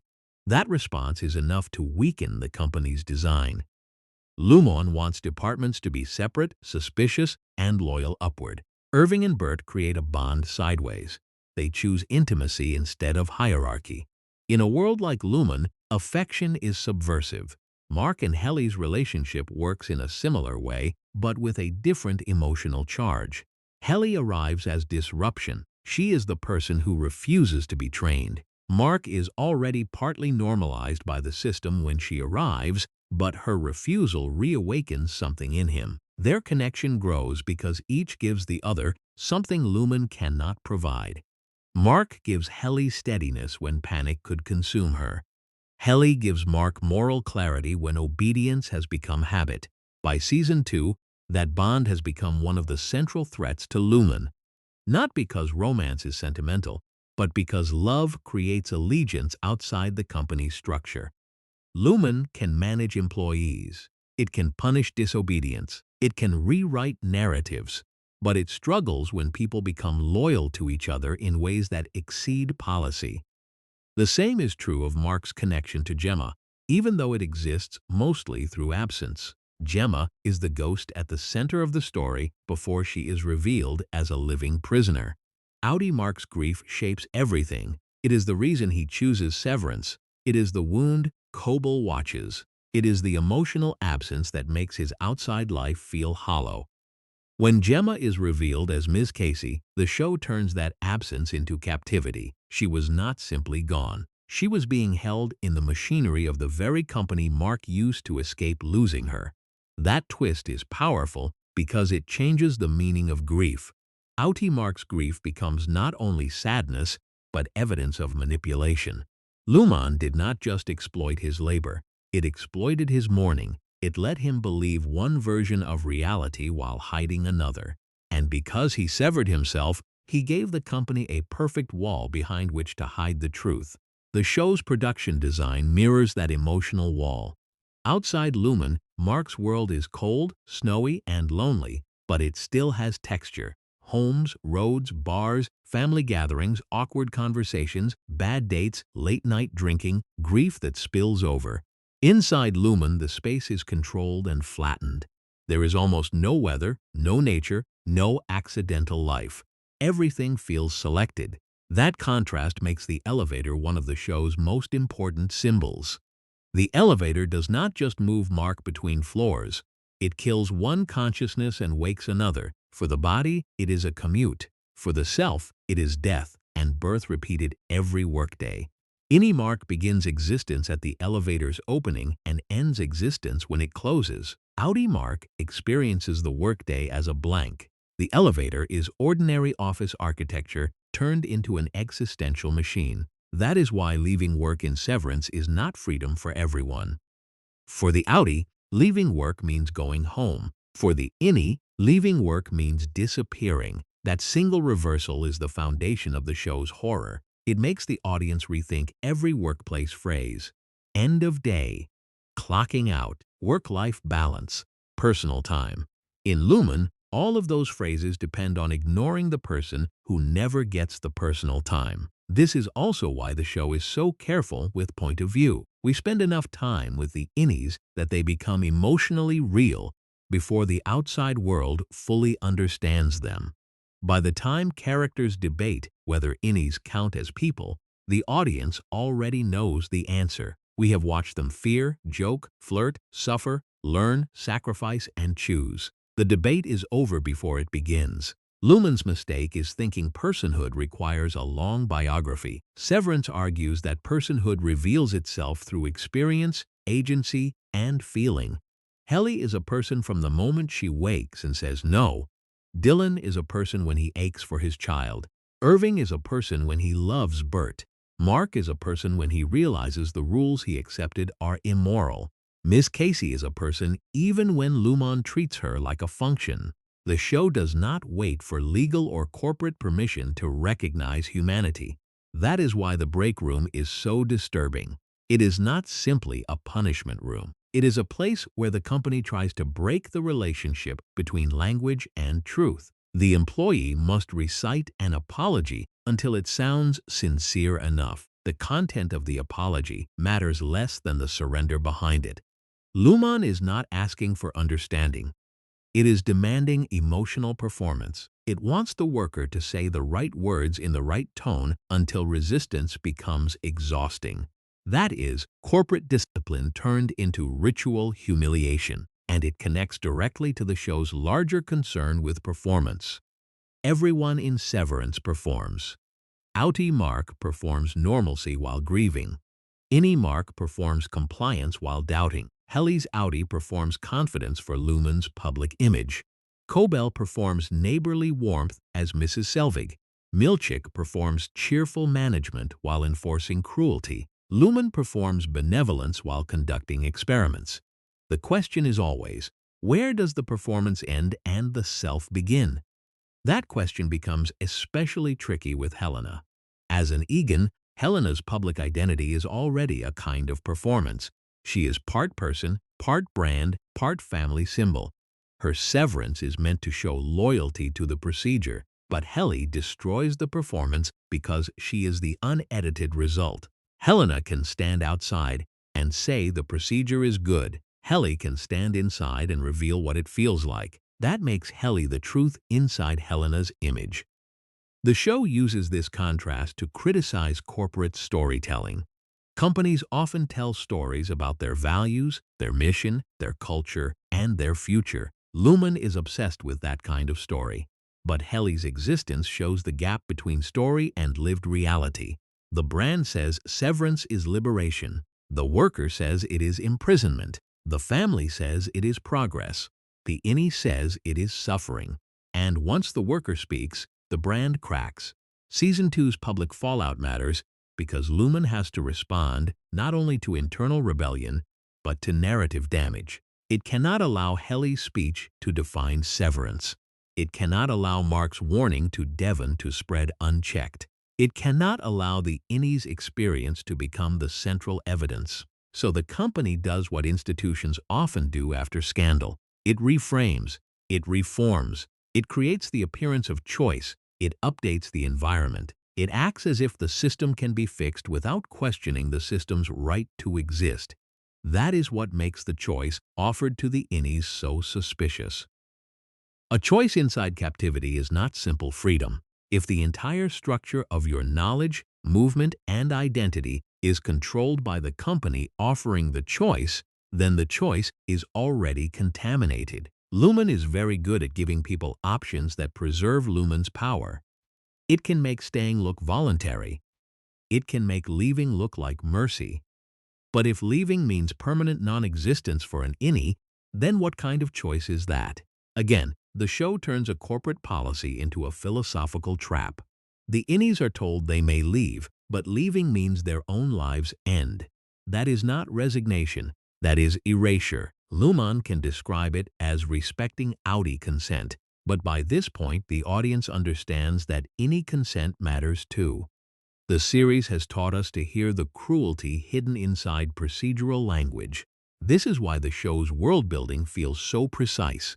Every department, ritual, and phrase supports the same larger argument. Lumon's system works by separating people from context, then selling the separation as peace.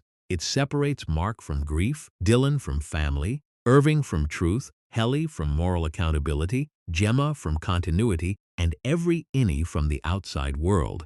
Then it calls the result balance. But separation is not the same as healing. That is the emotional thesis of the entire series. Mark does not heal by forgetting Gemma for 8 hours a day. He only creates another version of himself who has to suffer in a different way. Helena does not prove Severance is ethical by creating Helly. She creates the person who can testify against her. Irving does not become fulfilled by believing in Lumon. He only delays the moment when love forces him to question that belief. Dylan does not become content through perks. He becomes more devastated when he discovers what has been withheld from him. Every severed person shows the failure of severance. Not because the procedure fails technically, but because it succeeds at the wrong thing. It separates memories, but it cannot separate consequence. Outie choices create innie suffering. Innie actions disrupt outie lives. Love crosses the barrier. Trauma leaves residue. Curiosity survives deletion. The cut is never clean. That is also why the show's pacing works. Severance takes its time because the characters are not just solving a puzzle. They are developing the moral vocabulary needed to understand their own condition. At first, they do not know they are prisoners. Then they know they are prisoners, but not why. Then they learn their prison is connected to families, bodies, grief, politics, and possibly life after death. Each stage expands both the mystery and the ethical weight. A faster version of the story might give more answers, but it would lose the slow horror of normalization. The audience needs to feel how ordinary Lumon becomes to the people inside it. We need to understand how Mark could accept the rules, how Irving could love the handbook, how Dylan could crave rewards, and how a terrifying system could feel like daily life. That is the show's real-world sting. Most oppressive systems do not feel dramatic every minute. They become routine. People adapt, they joke, they decorate, they compete, they survive. Then one day, someone like Helly wakes up and says, "This is insane." That is the spark. And once she says it, nobody else can fully unhear it. By the current point in the series, that spark has reached every major character. Mark can no longer hide inside grief. Dylan can no longer pretend the outside world is a fantasy. Irving can no longer keep faith separate from love. Helly can no longer be contained as Helena's campaign tool. Devon can no longer treat Lumon as just Mark's strange employer. Cobel can no longer rely on the company's approval. Milchick can no longer pretend the severed floor is stable. The whole system is vibrating with knowledge it was designed to suppress. That is the best way to understand the road into Season 3. The story is not waiting for one final clue to explain everything. It is waiting to see what happens when too many truths exist at once. Gemma is alive. The innies are people. Lumon is experimenting beyond normal severance. The Eagan family's public story is vulnerable. Outies can be reached. Innies can organize. Love can cross the barrier. The testing floor exists. Cold Harbor matters. And Mark's two selves may not want the same future. Those truths cannot all be put back into the box. Lumon will try because that is what Lumon does.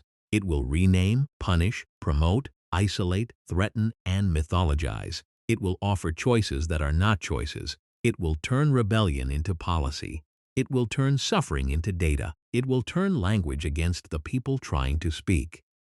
But the innies have learned the one thing Lumon never wanted them to learn.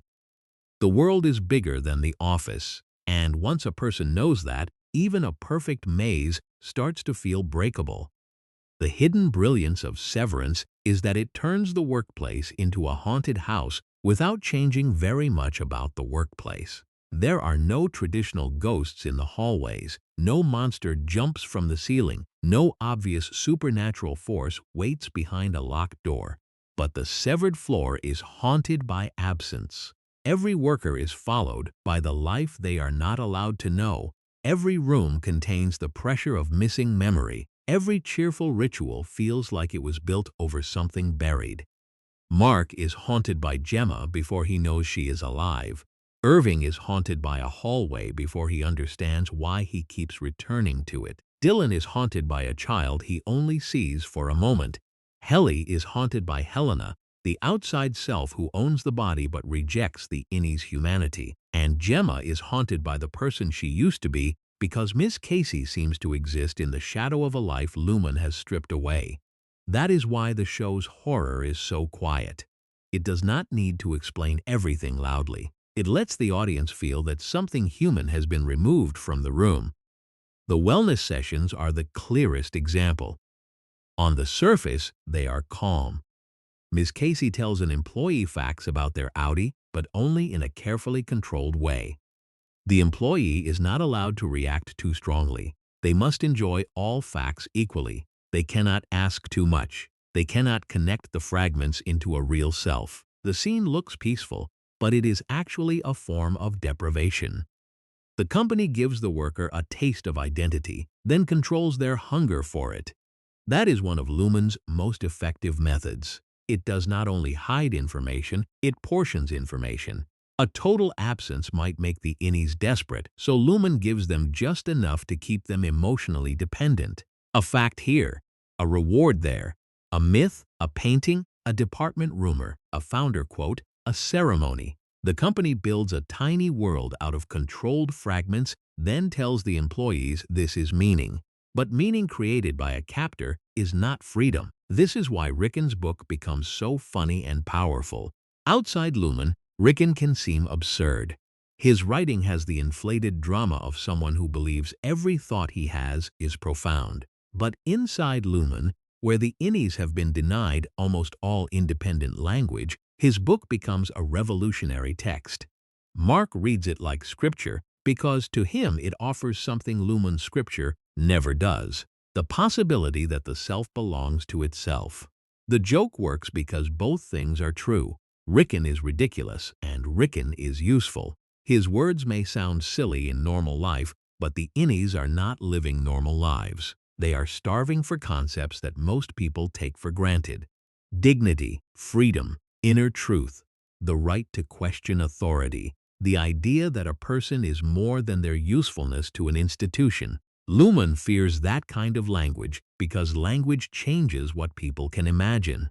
Before Helly arrives, Mark's team has a limited imagination. They can imagine better perks. They can imagine pleasing supervisors. They can imagine small acts of curiosity, but even those acts feel dangerous. Helly expands the imagination of the group because she refuses to accept Lumon's basic premise. She does not ask for a better version of the cage. She asks why the cage exists. That difference matters. A system can survive complaints about comfort.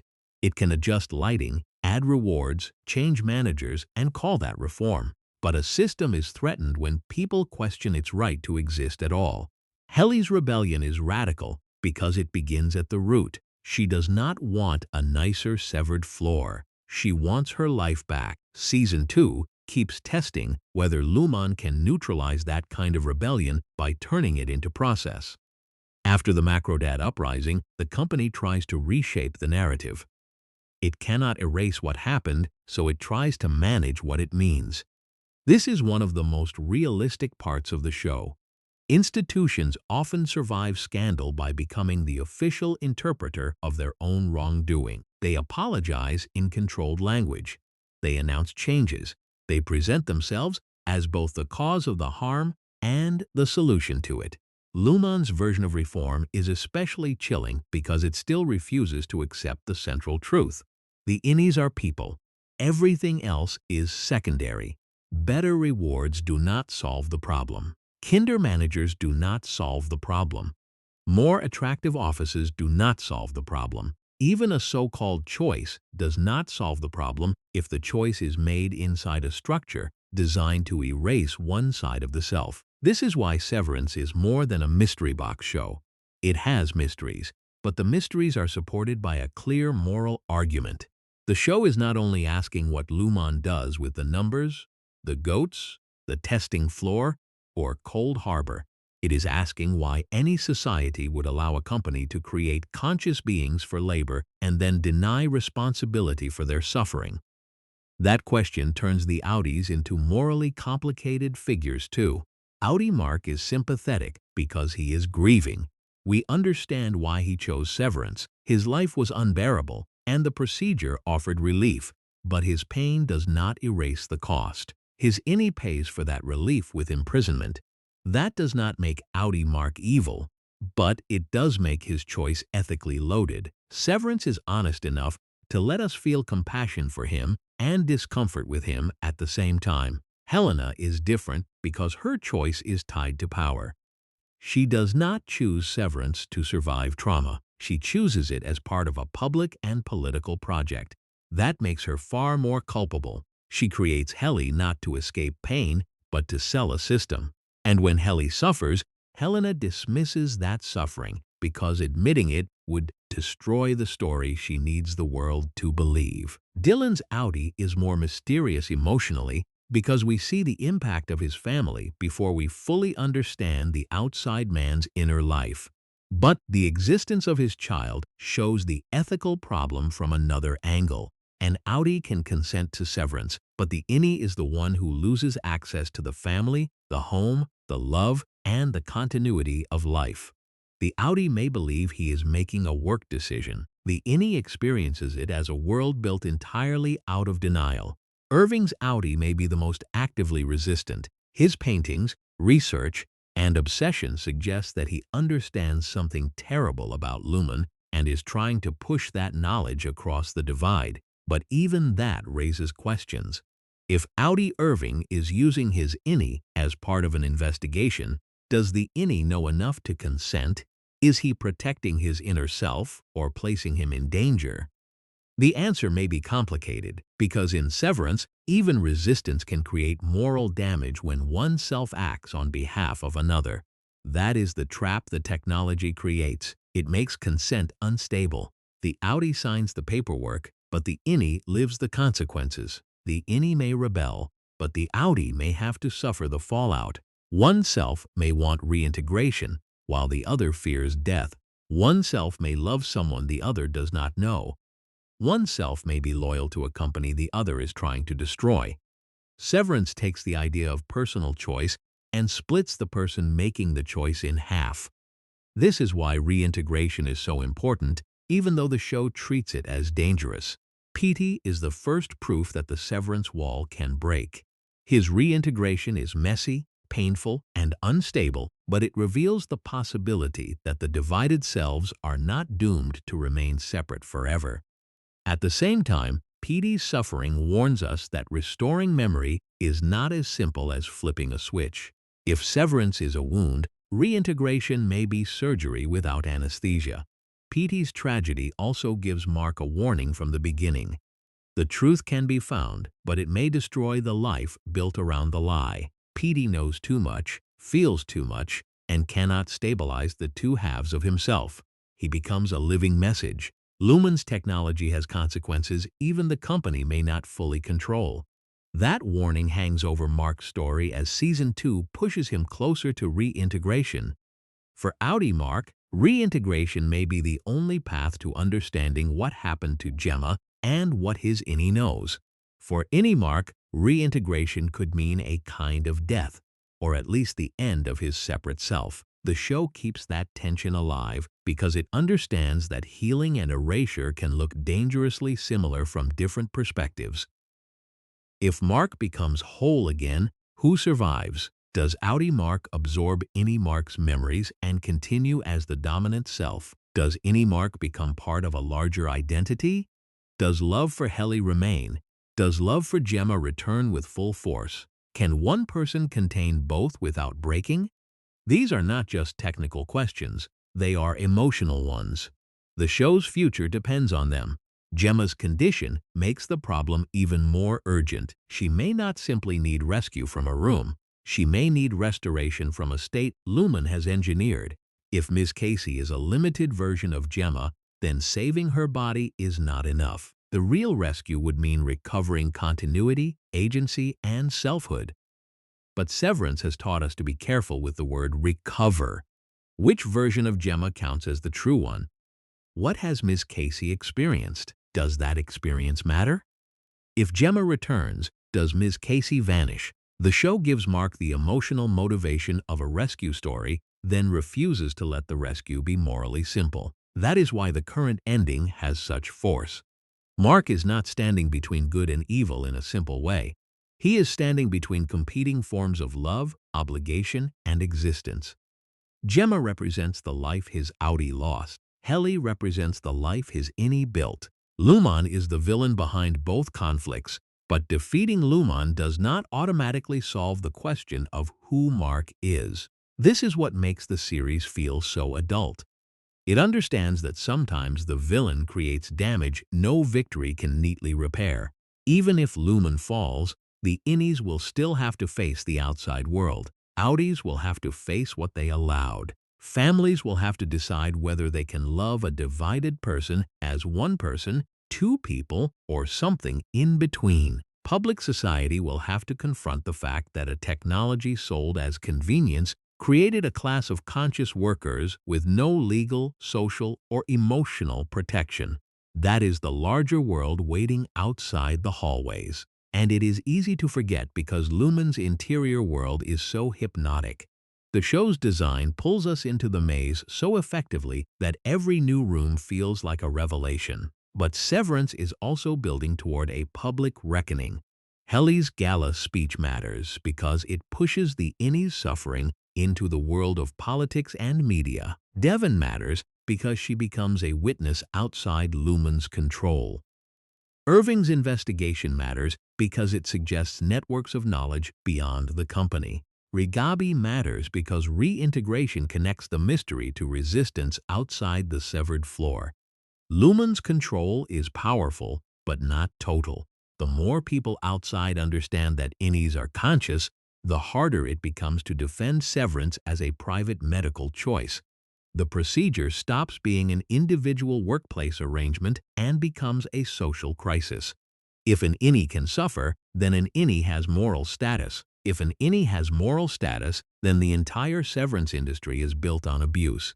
That is why Lumon needs propaganda. It cannot win by technology alone. It has to win the story. It has to convince the outside world that innies are not really people, or that their suffering is exaggerated, or that reform will fix everything, or that severance serves a noble future. The Eagan family mythology is not decoration. It is part of the political project.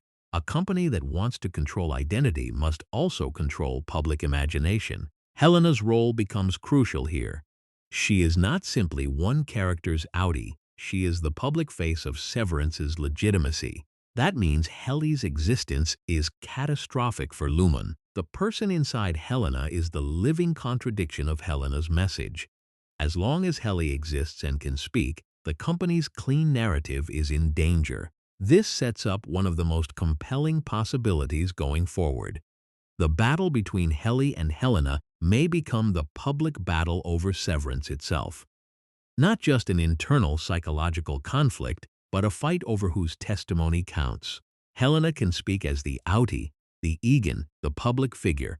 Helly can speak as the captive, the worker, the person created to endure what Helena promotes. They share one body, but they represent two incompatible truths. That is Severance in its purest form. One body, two stories, one system trying to decide which story gets to exist. Mark's conflict mirrors that on a more intimate scale. Outie Mark's story is grief and marriage. Innie Mark's story is awakening and rebellion. Lumon's story is progress and purpose. The real story, the one the show asks us to hold, is that all of these narratives collide inside human lives, and none of them can be erased without consequence. This is why the series has such strong rewatch value. The first time through, viewers chase the mystery. What is MDR? Who is Miss Casey? What is Lumon doing? What is the overtime contingency? What are the goats? What is Cold Harbor? But on rewatch, the emotional architecture becomes clearer. The show has been telling us from the beginning that the real mystery is personhood. Every strange detail points back to that. The numbers ask whether emotion can be categorized and extracted. The wellness sessions ask whether identity can be rationed. The break room asks whether language can be forced into submission. The perpetuity wing asks whether history can replace memory. The testing floor asks whether a person can be reduced to function. The overtime contingency asks whether the company owns consciousness even outside the office. Cold Harbor asks whether love and memory can be processed like data. And Mark's final dilemma asks whether two selves in one body can both deserve a future. That last question is the one Severance cannot answer quickly, because answering it quickly would betray the whole premise. The series has to let the discomfort breathe. It has to make us want Gemma saved and Helly protected. It has to make us feel outie Mark's grief and innie Mark's fear.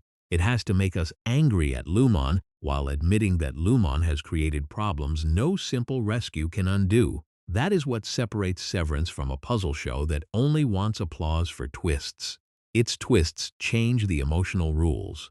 When we learn Helly is Helena Eagan, we do not just gasp, we rethink every moment of her suffering.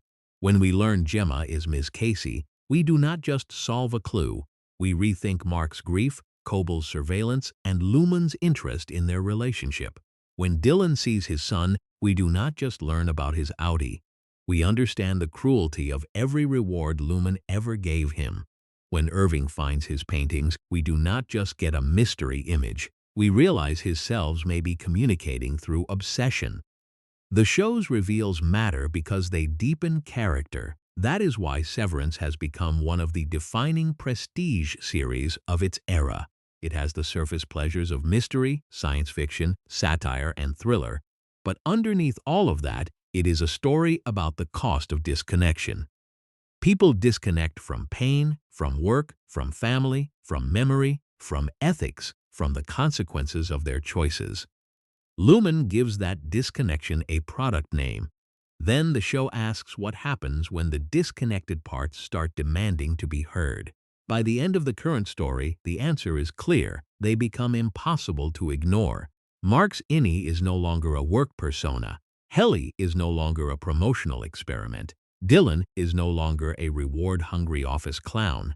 Irving is no longer just a handbook believer. Gemma is no longer only a memory. The severed floor is no longer just a hidden workplace. Every part of the system has become unstable because the people inside it have begun naming themselves. And naming is power. Lumon named them innies. Lumon named the rooms, the files, the procedures, the incentives, the punishments, the history, and the rebellion. But now the workers are creating their own meanings. They are turning departments into alliances.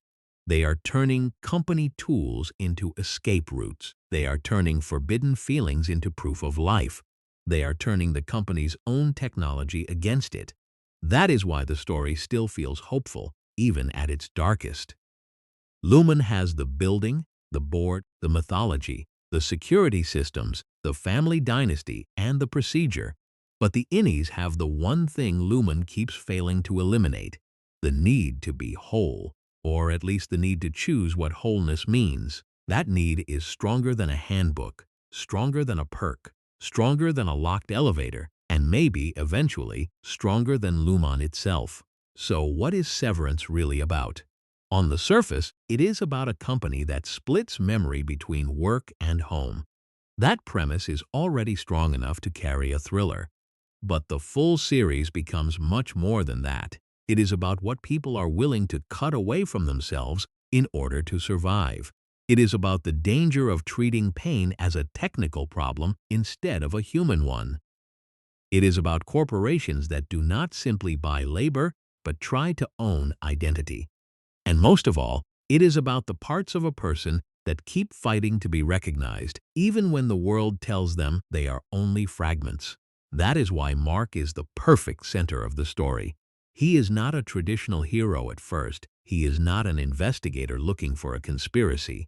He is not a rebel trying to bring down Lumon. He is a grieving man who wants relief. That makes his choice painfully understandable. He does not walk into Severance because he wants to hurt anyone. He walks into it because he wants 8 hours where the loss of Gemma cannot reach him. But the show's great tragedy is that pain does not disappear when we divide ourselves from it. It goes somewhere. For outie Mark, the pain becomes a blank workday. For innie Mark, that blank becomes an entire life. Mark's escape creates another Mark who has no home, no childhood, no family, no legal future, and no control over when he exists. The procedure solves one problem by creating a person trapped inside another. That is the moral horror at the center of Severance. It turns coping into captivity, and then the story makes that captivity impossible to ignore. Innie Mark starts as a man shaped by Lumon's rules. He is kind but compliant. He understands the system is strange, but he has learned to survive inside it. His journey is the journey from adaptation to awakening. He learns that comfort inside an unjust system is not freedom. He learns that rules can be immoral even when they are familiar. He learns that his feelings are not workplace glitches. They are proof of personhood. Helly accelerates that awakening because she enters the severed floor with no loyalty to its language. She sees the truth immediately. This is wrong. I should not be here. You cannot tell me I consented when the version of me suffering did not consent. Her clarity forces everyone else to re-examine the cage they have normalized. That is why Helly is one of the show's most important characters.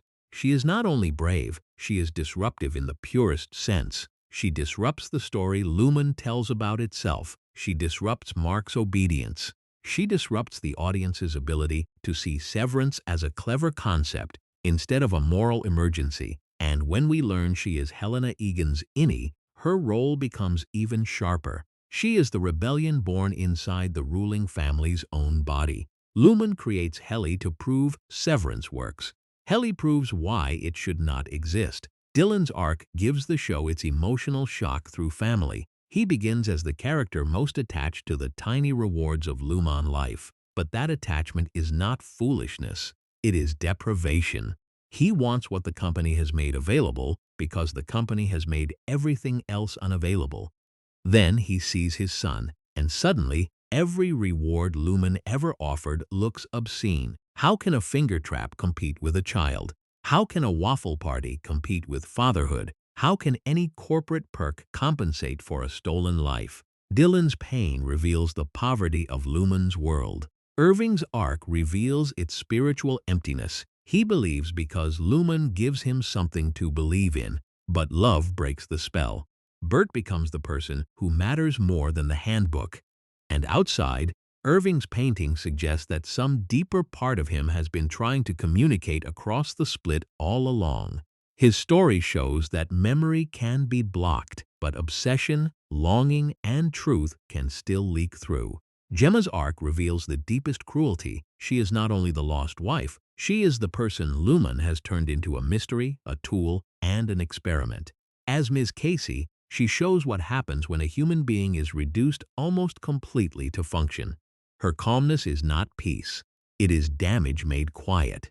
Her existence proves that Lumon's project is not merely about work-life balance. It is about controlling consciousness at the most intimate level. And Cobel, Milchick, Helena, and the Eagan mythology show how systems like this protect themselves. Cobel shows belief. Milchick shows management. Helena shows public power. Eagan shows myth. Together, they create a system where cruelty can wear many faces. religious devotion, corporate professionalism, family legacy, political branding, medical progress, workplace wellness. Severance understands that modern power rarely announces itself as evil. It arrives smiling, organized, and full of approved language. That is why Lumon is such a memorable villain. It is not just a company with secrets. It is a company trying to define reality. It names the workers. It names the rooms. It names the punishments. It names the rebellion. It controls the maps, the history, the incentives, the rituals, and the stories people are allowed to tell about themselves. It wants every person inside its walls to believe that Lumon's version of meaning is the only version available. But the series proves that meaning can come from somewhere else. It can come from Helly saying no. It can come from Mark reading forbidden words and realizing his life belongs to him. It can come from Dylan holding the switches until his body gives out. It can come from Irving crossing a department boundary for love. It can come from Devon listening to innie Mark when the truth sounds impossible. It can come from Gemma's existence, still demanding recognition, even after Lumon has tried to reduce her to a controlled state. That is why Severance is so emotionally satisfying, even though the story is not finished. It gives us enough answers to feel the shape of the truth, but it does not pretend the damage is easy to repair. Lumon is exposed, but not defeated. Gemma is found, but not safely restored. Mark is closer to the truth, but more divided than ever. Helly has become essential to the rebellion, but Helena still haunts every choice. Dylan and Irving have both touched the outside lives they were denied, but neither can simply claim those lives without consequence. The current ending works because it keeps the central wound open. Mark and Helly running through Lumon's halls is not a neat victory. It is a declaration. They are still inside the machine, but they are no longer moving according to the machine's design. They are choosing, and choice is the one thing Lumon keeps trying to simulate without truly granting. That is the difference between Lumon's freedom and real freedom. Lumon offers controlled options inside a controlled world.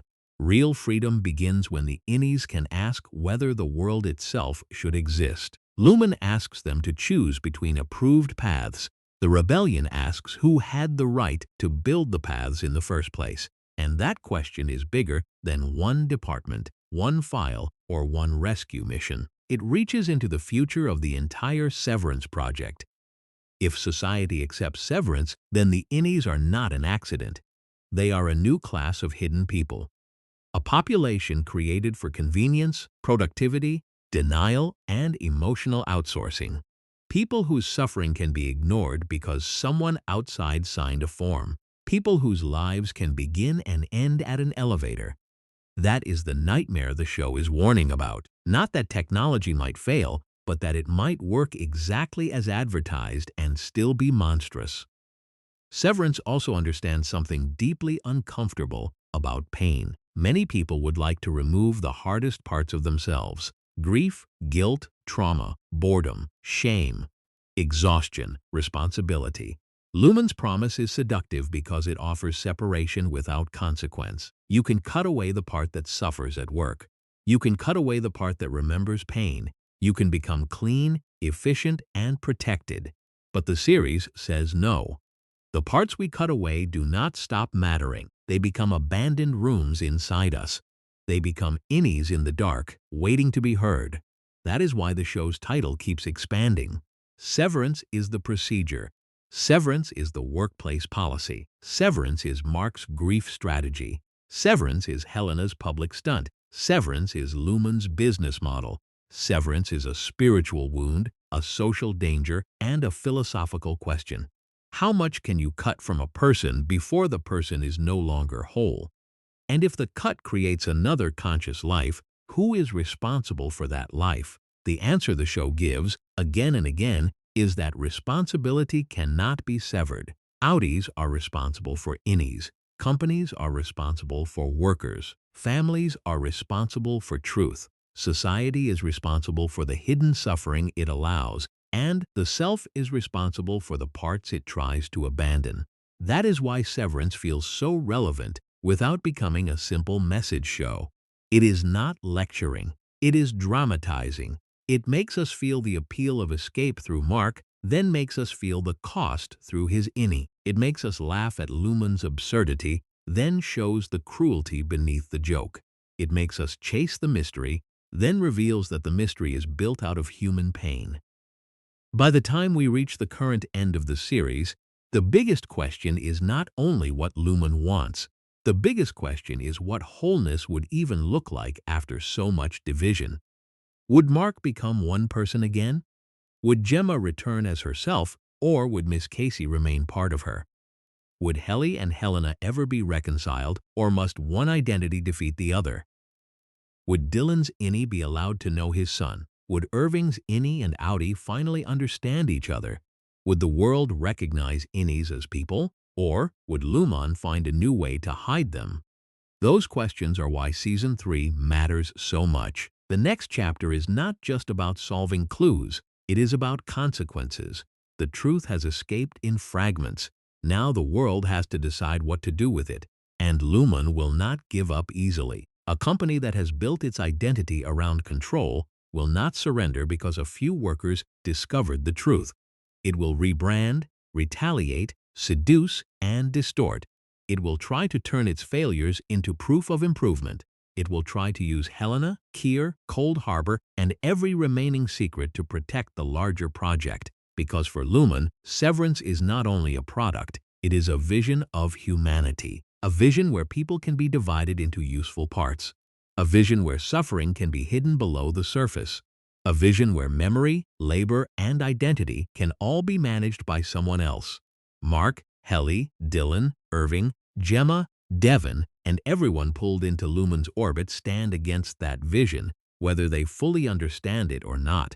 Some fight with information, some fight with love, some fight with refusal, some fight just by continuing to exist in a way the company cannot explain away.